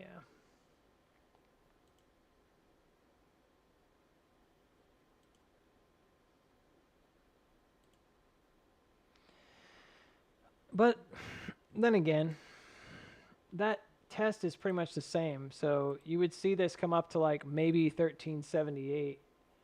But if it doesn't like kind of hold its own above here and then go again, and I don't know how long that takes, but this is just me guessing. I'm just drawing something. I'm not so sure.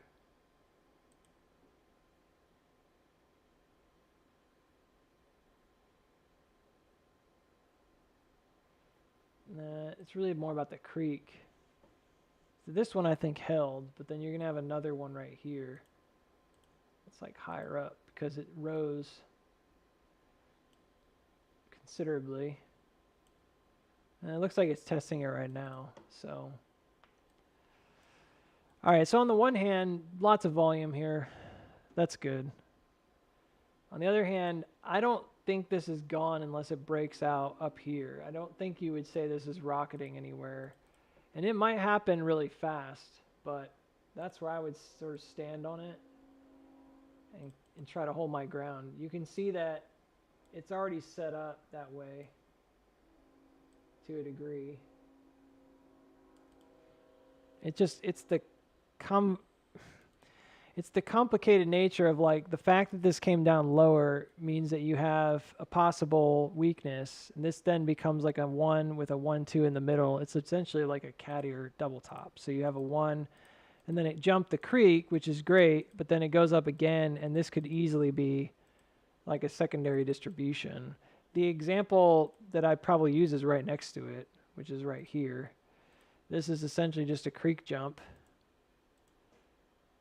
That's really where it jumped. This was all into the bottom like that. And then it goes up again. And it does go up for a little bit, but then it's just like this is a secondary distribution at the top.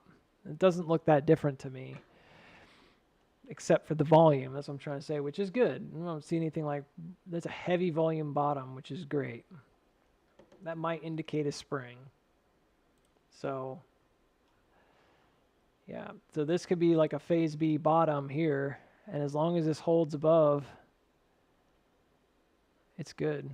So that's a long way to go for weakness because it could drop as low as like $8 again. I'm just concerned, that's all. I'm concerned it's still like the market won't hold it, you know. So I would say this is probably a better trade if you're going into it brand new. It's probably a much better, stronger trade if you are willing to wait a little bit and see if it goes above the top. Because right now, it's just hit or miss, you know. Yeah, that's the middle. Perhaps. That's another thing we could check. Well, that's pretty close, man. That's pretty close to where that buy-in is. Maybe it's just not going to go down low again. Where is this back here? Don't get me wrong. I don't think this is a horrible trade. I just don't know yet.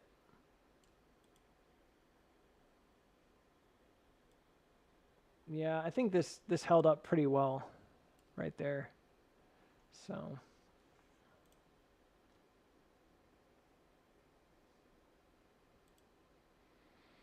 I'm not a fan of a big auto reaction that then goes lower.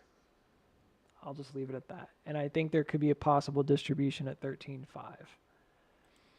I do think long term, you're talking about macro retracement on this level.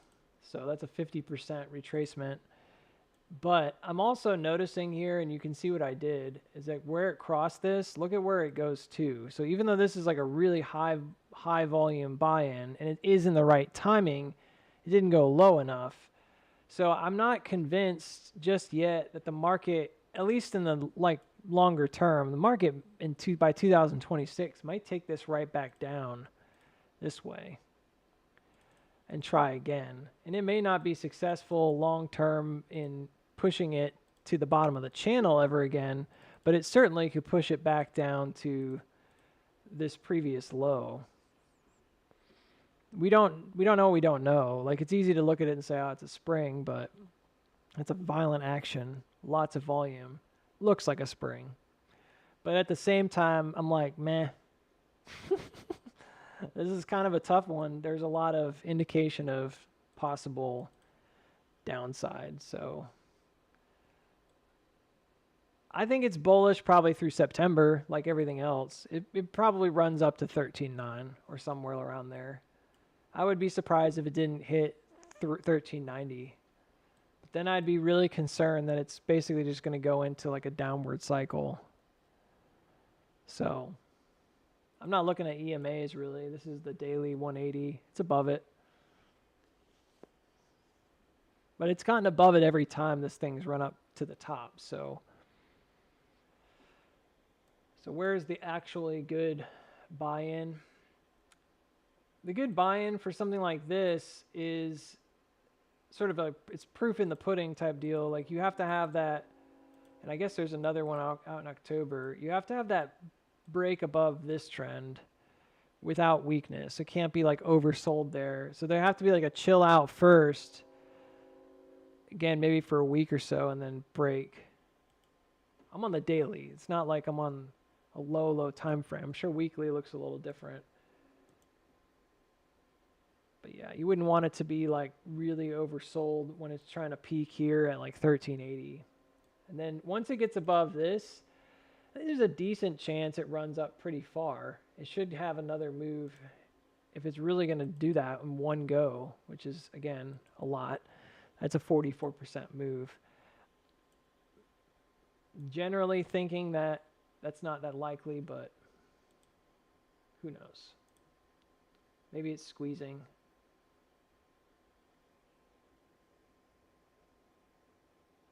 Talk about those kind of moves on AMC all the time. I don't think you're going to know until here, till September.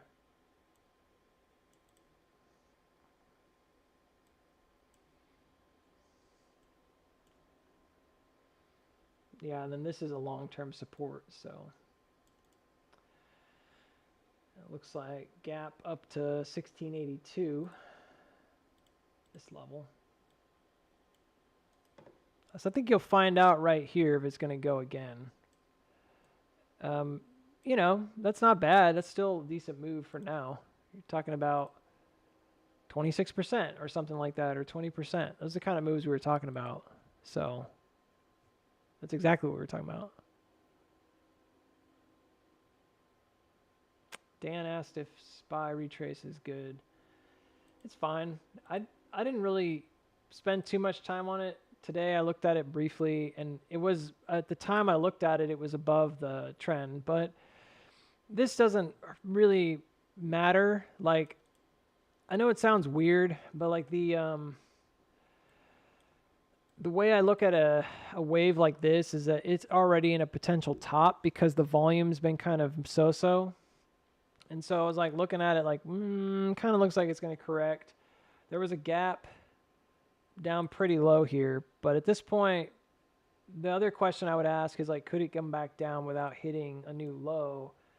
So there was a creek that was generated to a degree right here, and that would not necessarily go very low.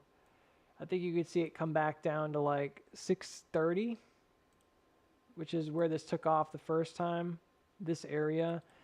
Create like a bottom and then try to dip, something like that, if it goes down, right? So that would be one thing I would look for. So the hook is already sort of trying to happen. It lost that trend. And then I'd be looking for that as a retracement back to like kind of the middle here at 627. And then if it drops through there, I think you're probably going to see some kind of a shakeout if that happens, where it does like a really fast drop and maybe hits the gap. And then if it's bullish, it should come right back over. And any generation of a creek here, if it's crossed there going into like Monday, it would be bullish. Something like that. Okay, this is not a guarantee, but this is what I would see as likely. And remember, this is the backup to this creek, which we were looking at earlier in the week and saying, well, it didn't come back down.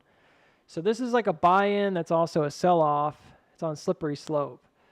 Now, how does it just keep running, right? Is there a way it just keeps running what doesn't go really low? Yeah. Comes back above that blue line. It's probably just going to keep running.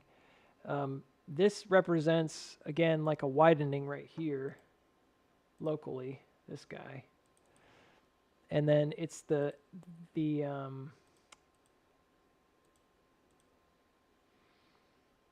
really that cross down that you want to kind of pay attention to. I think it's already shown that there's weakness because it punched through it. So it would make more sense to go ahead and get like a dip. So these are like one level. It's down to roughly, 628. The next level, I think it just goes for the gap down at 621. But that's also a retest on a creek. So at that point, I'm feeling pretty good about that. If it hits that and rebounds going into next week, I think there's a good chance that basically this just runs hard. I do. Maybe not Monday, but Tuesday would be like a turnaround day if Monday is kind of red, or Friday, Monday is kind of red.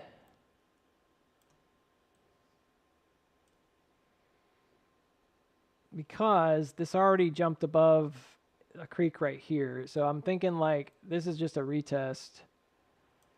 And then if it makes that retest right here and it gets the buy-in, it should just go. Alternatively, I guess you could look at this and suggest that this is dead and it's like a hook, but I'm not sure I believe that just yet. I also have to see what the heck I'm doing here with this thing. I think this was just a marker I drew. Doesn't really mean anything. It goes from this bottom to this bottom, so. And then there's another similar kind of motion right here. So this also gives us a lot of credibility, doesn't it? This guy. That goes right to the same spot. So that looks like 620.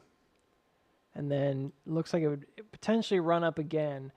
If it's a hook, it's not going to succeed. So if it's a hook, it won't come back above here, very likely. Like 630 would be a resistance. And then it would just kind of piddle out and eventually maybe drop, you know. So you'll get a little run up regardless. If it's not a hook, I think that's where you see that cross up and it should just rally.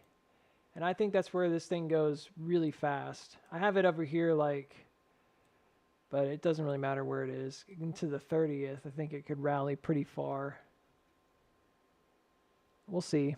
Maybe it doesn't go significantly farther than 650, but the potential here is I could go to near 700, which is a bit sounds a bit insane, but it's definitely a possibility. I'm just not sure about that.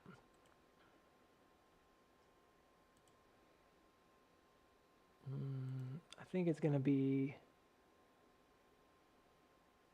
I don't know, man. I think we're right about generally like what that looks like. I just don't know about this spot at like 650. That 650 spot, if it manages to do the breakout, that 650 spot's kind of tight. It would be a tough one, but all paths kind of look at 620 right now, 621. That would be the top of that, the widening below it. So potentially by the 25th, it's up to here. Like I said, I have this kind of over to the side too much maybe. That's what it looked like. And then by September 1st, and the 3rd, if it goes up, it should be up at 690. This is also where it would crap out and top off if it wants to early. So I think we're looking at 620 to 650. I do. Starting next week. And again, if I'm wrong, then it won't come back, very likely come back above this creek anyways. So you've already got it one on the chart here to look at. So by the 13th, if it's just kind of sputtering, you know, we'll have to see what happens Wednesday. Maybe around that time. It's kind of sputtering around 630 and really struggling. It looks distributive. I don't think it's a good play, you know. They're just selling off. Then you might get it drop down lower. Now this doesn't, again, I know it sounds weird, like I'm flip-flopping, but this doesn't necessarily mean like indefinite downside. It's just that then I would be really cautious about going into the week of the 18th, that this would be going down again, slumping. This is the buy zone though, off the top. So just FYI, that yellow area that I've got is like that area that's typically been bought up when it consolidates on the top. So I'm like trying to not be like, hey, this could be this, then this. But I do think even there, like it's entirely possible, if that's not a head and shoulder, which is what it looks like, even there you could get a buy-in, right, that rallies. So that one I'd say would be less likely to go past 650. And then if it is a head and shoulder, let's do the measurement. That neckline is green right there, the green line. A head and shoulder would drop you to 610. right there. Which actually makes sense because that is like the previous top, isn't it? So it looks like bears have in view like a retrace back to the top, like the previous all-time top. And it looks like bulls are trying to get that rally going earlier off this support. So most of the contention is right here from 619 up to 622, that region, this area. 667's on the table. Yeah. I think this could hit, and I don't look at everything under the sun. I think it could hit pretty high. You know, from going as the crow flies, this could probably be like 660s, like you said. I'm just concerned because we said that a long time ago too. We said 660s seemed like it was possible. It just didn't seem that likely at the time because we're way down here. I didn't think it was going to do it in one go, and it didn't. But like at this point, this widening, it's really the same exact idea that was presented back here, although this was built on a little bit more of a crappy foundation. There's a lot of gaps below. So the market's shaky. It is. Market's a bit shaky. I do think you're probably going to get a nice pop from 620 up to 630 next week. And then if it continues, you get some bullish movement here going into the last week and a half. I think you're going to rally up to 660, potentially, even though it seems a little crazy, potentially even going as high as that mark, because it's done this before. If it gets to that marker, it can kind of rally the rest of the way. It's done it multiple times, actually. Even so much as, I mean, it's kind of crazy, but it actually rallied from like this midpoint up to the top once, which would be like 600. All the way back to like 690. So I'm not really that concerned about the market right now. I do think that it's more likely that August is kind of the last hurrah for a while. I don't believe that September, October, I just don't think that's very likely we're going to see it be really bullish, but that's more statistics than anything else. So anyways, I'm happy with that. I don't think that we need to go way further today. I think we did a pretty good amount of information. We didn't come up with a trading plan just yet, but the rest of this is really more about execution and like getting the next step, if you're going to say there's a next step. Like we have an idea of what needs to happen right here, you know? So I've already kind of mapped out all this. I took a screenshot of it. The next thing we need to do is we need to figure out like how to do a stock screener that's appropriate. And then we can find a way to do that so that we find good picks. And that's a good way to kind of build a system that works. We can talk about this later if we need to, in more detail.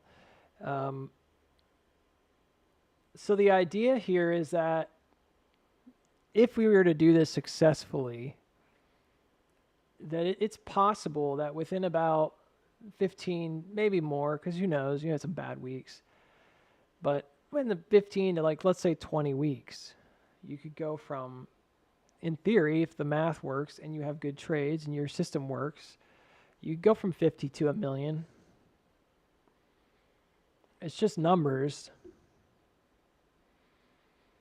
If your win-loss ratio doesn't work, then it's not going to work. You know, if you're not hitting the gain target, it's not going to work.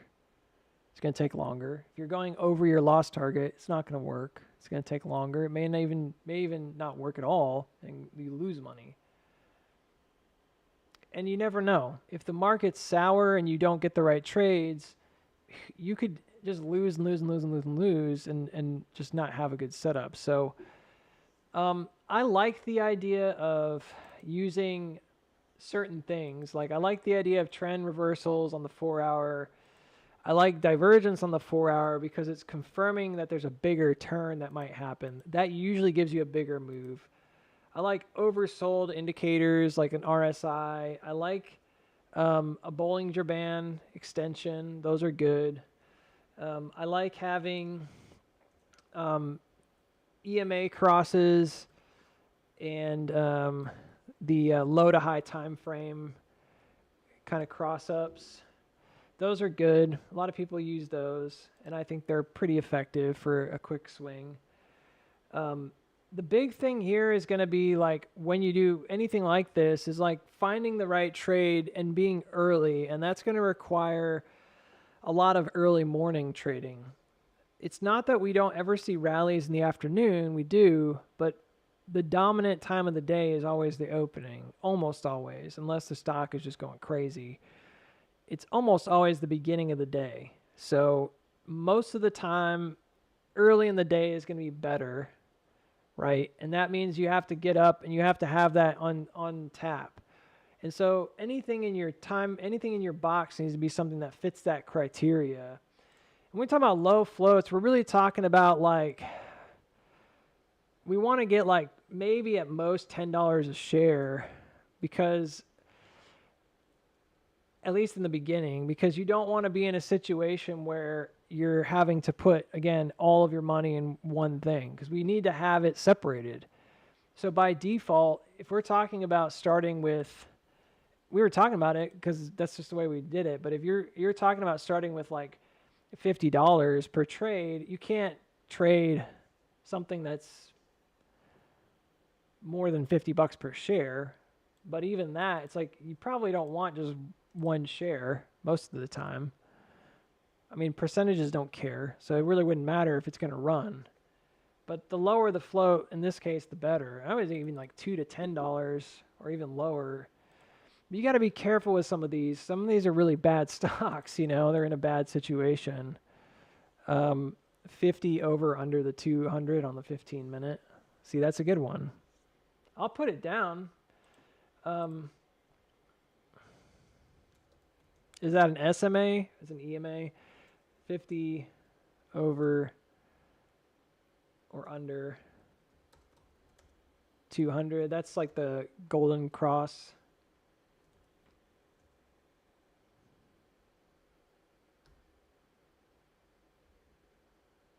Nothing under $2. Under, it's a 3-star setup. Yeah, I don't like that being too low. On 15 minute. Apple's jumping. Good for me. Maybe not great for you. I don't know if you like Apple. If you don't like it. It's good for me because I was trading it, so wanted to see it move over 220.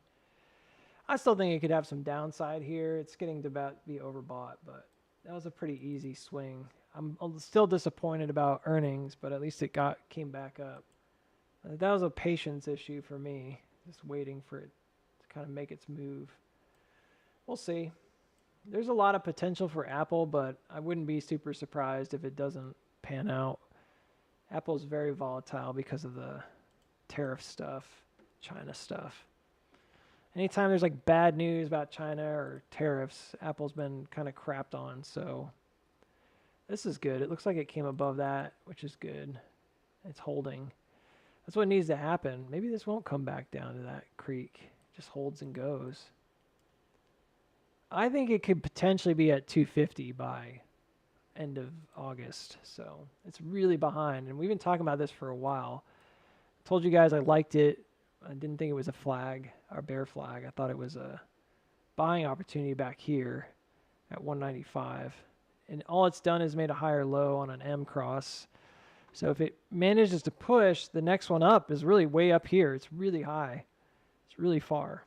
It's back to near the top, 250. So,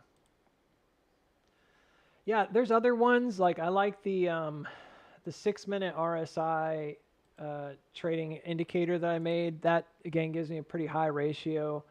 6-minute is really more of like an entry-exit tool, though. So I would not use it as a... So I would not use RSI necessarily to trade it, because if you do that, well, you could, I guess. But the problem is like what I'm saying is like timing. Like timing, I think is really easy on the 6 minute RSI.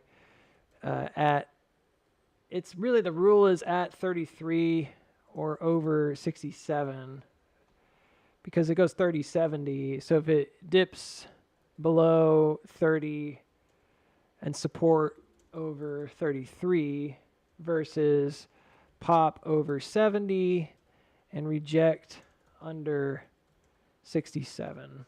That's another one that really works quite well for very short-term swing trades. And obviously you could have a cross down. But there's a dime a dozen here, right?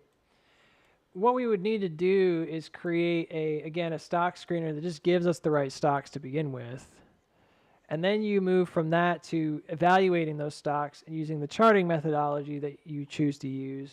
And I'm probably going to still be using a lot of like waveform methodology. And then you use whatever you want to use to trade it. And you could build an indicator, or you can just use one that's available, or you could, do something else. So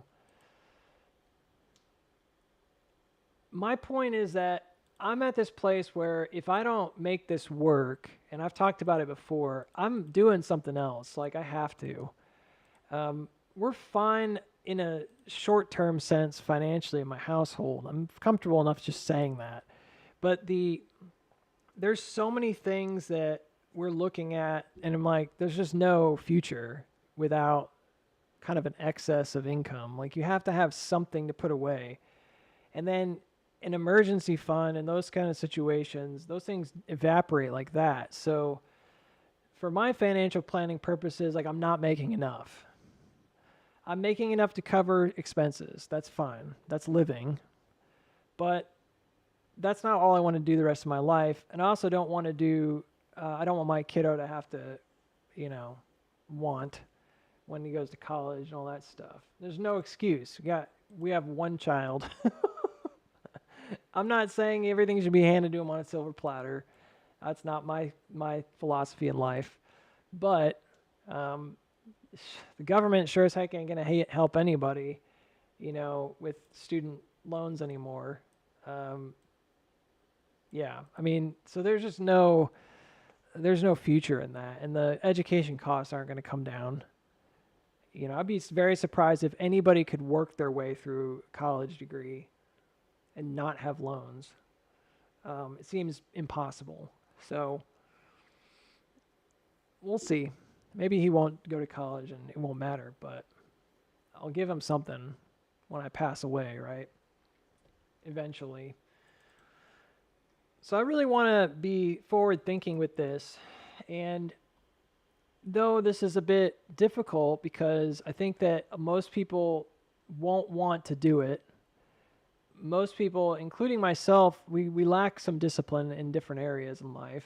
Maybe you're disciplined about one thing, but you're not disciplined about everything. And so it's a challenge, It's going to require like some really serious dedication and work. I've been thinking a lot about what that means for me. I told you guys I'm a night owl. And it has to be a change in behavior. Like I don't know how I'm going to do it because I just get really wired at night. I go to Taekwondo really late and I end up being wired, but I have to find a way. I do melatonin or something. Find a way to get to sleep when I need to get to sleep. And yeah, because something's got to give there. I can't be staying up till midnight and then getting up at 7:30 and market opens at 8:30. I mean, it's not enough time. So there's really got to be a balance, I think, in life. I don't know what I'm going to do with this in terms of Discord versus streaming. I've considered maybe making this a Discord only thing. I know some people don't use that platform. They don't want to use it. I understand that, but there is video and video sharing on there. And ultimately, like if this is a trading group kind of thing as time goes on, and I'm talking about over the next few months, because when AMC pops and it runs, I'm probably done with that. If it goes all the way up in one decent swoop to like $10. I doubt I'm going to be in it, and I'll probably be out and then get back in if it's going to go again later in January. I don't think I'm going to just keep holding it. Some shares I might, but I'm more than likely going to be out and then back in later. I'm not interested in being a daily updater on AMC forever and ever, and that's what I was talking about with the stream. I'm going to stop doing that. So we're really at that point now. Like, it could be a couple weeks away, you know, where this thing's popping off and going. And I'm being serious about that. Like, it really is now. You know, that's why we're talking about it now. I don't see this as a problem, but I know that some folks will probably look at it and be like, well, you're abandoning us or something. And I don't want to watch you if you're going to talk about trading. And well, I get that, but I don't have the luxury of doing this for fun anymore. It's just not going to happen. So that's all there is to it. It's just a matter of necessity. So it's like I said, nothing personal against anybody.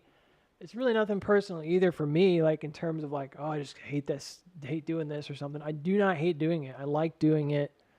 I know it's weird, but at least we're interacting, and I like that. And if I don't have this, I don't interact with anybody like pretty much all day until my family gets home. You know, it's just a different way of living. But that's something that really matters. Like, I have to just put priorities first. So if my family needs something, I have a child, and I do, and my wife, and I do, and they need something from me, then you gotta like say, all right, I gotta change this, because if I don't, it's not gonna just happen on its own. And to my credit, I've spent 3.5 years talking about AMC. Like, there's really I don't feel any pressure to like keep going, if that's what you're thinking. I don't. It may seem that way because you're like, well, you already put so much time into it, see it through. I do. I want to see it through. But after that, I'm like, meh. I mean, I put my time in, you know. I did what I needed to do on it, and not everybody likes the content, not everybody agrees with the content or whatever, but you can't say I didn't do it. Like, I did it. You know, I tried my best. So that to me really matters, to say like I stuck with it and I tried. And now we're at this point where like it could happen really soon. I mean, we're genuinely in this moment of, here we go, you know, let's see what happens here. And I hope we get that dip, that spring. I really do. I want to see it drop. I know it's weird, but I want to see it hit that like 245 and then just go, you know. I really think we're really, really close, guys. If it doesn't happen next week, I don't know what to expect. You know, I'm very cautious, because if it doesn't happen next week into the 22nd, where we see a build out, it has to at least build out if there's a spring within about, you know, a week's time, then I don't know what we can do.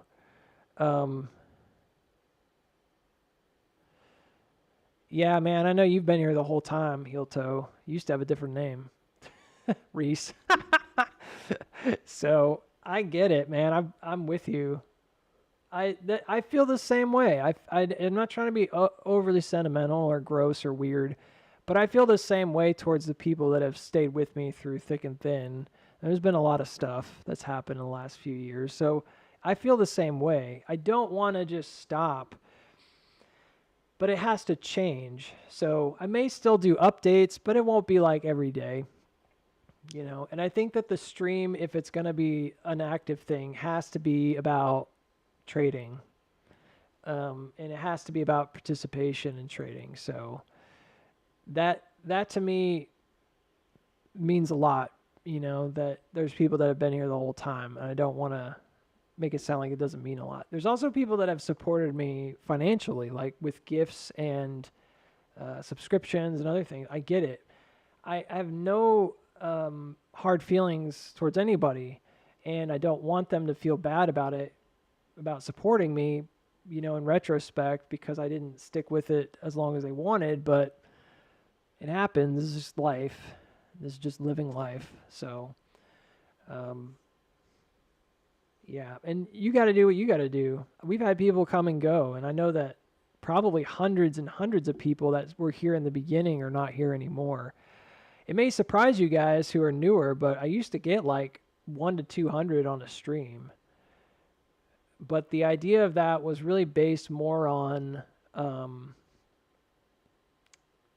it's really based more on like hype, I think. When the hype for AMC died, a lot over the last few years. So a lot of people come on when there's running hard. I'll get like 100 to 200 if it's running hard. If it's not running, it's like people stop in for a minute and then leave. And that's fine. It makes sense. Very few people actually listen more than like 10 to 15 minutes on here. So, believe it or not. You guys are like, I listen for 4 hours a day, man. And I'm like, yeah, you're the one that's causing my average viewer duration to go up. Because my average view duration is usually like 10 to 15 minutes. That's a magic number on YouTube. They talk about it all the time in like YouTube tutorials. Because people don't want to spend more than 10 minutes on something. That's how we are now. That's the way we live. So,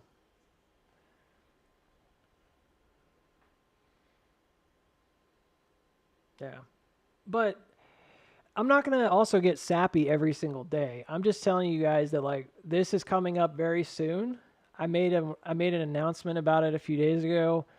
It may change sooner than later that I don't do a full-on stream every single day.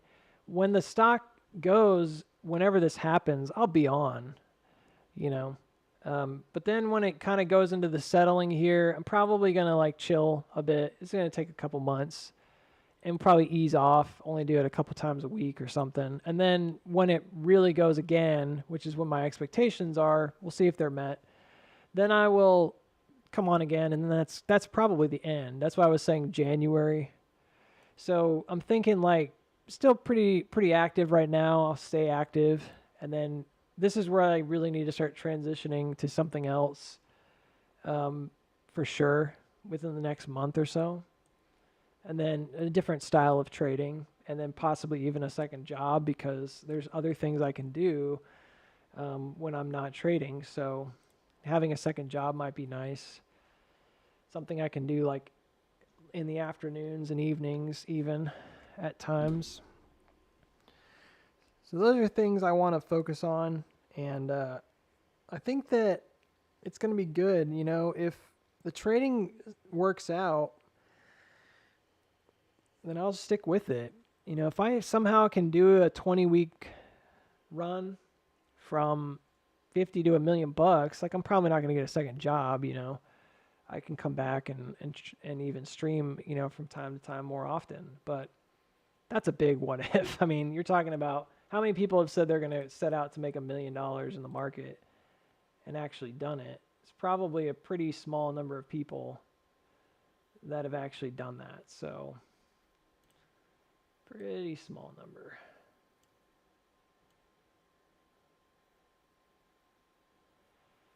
Yeah, that's it right there, man. That was supposed to be the middle.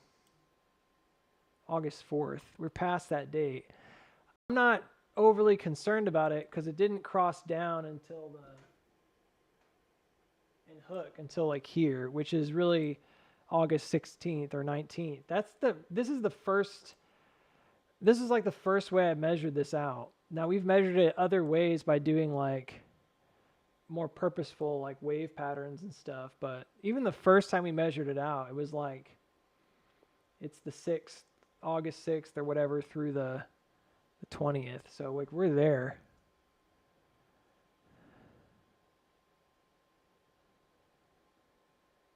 Yeah, the Starbucks was I might trade Starbucks pretty often. Starbucks was an easy trade. I don't know why. It was really easy. Um,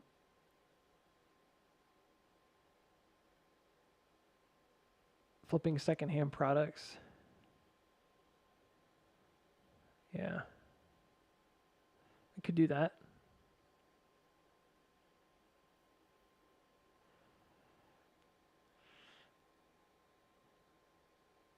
No, it's good. I don't. Everybody's got life. Everybody does their own thing. It's nothing to do with you guys. If you guys don't show up, then you don't show up. I don't worry about it too much. You got to do you, you know. But I think that the full-time trading can happen if I'm disciplined. But the streaming really doesn't. It doesn't do that. So I mean, it is not about trading. As much as it is about, you know, having a sort of a charting system built up and talking about things in the market.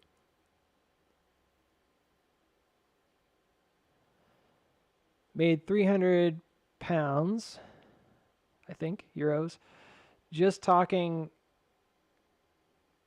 or is pounds bigger than that? Just taking new pics and writing a new ad for a lawnmower. Easiest flip of my life. Yeah, that's a smart idea. I need to buy a new lawnmower. I need to get some cash so I can buy a lawnmower. Lawnmowers got pretty expensive. All right, I'm out. I'll be back tomorrow to do some more. We'll see what happens the rest of the day today. This is kind of curious. I'm staring at this chart too long.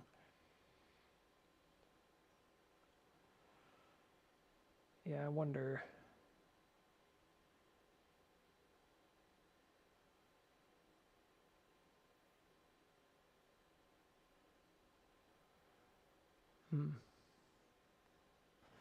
Yep. You guys have a good one. Talk to you later.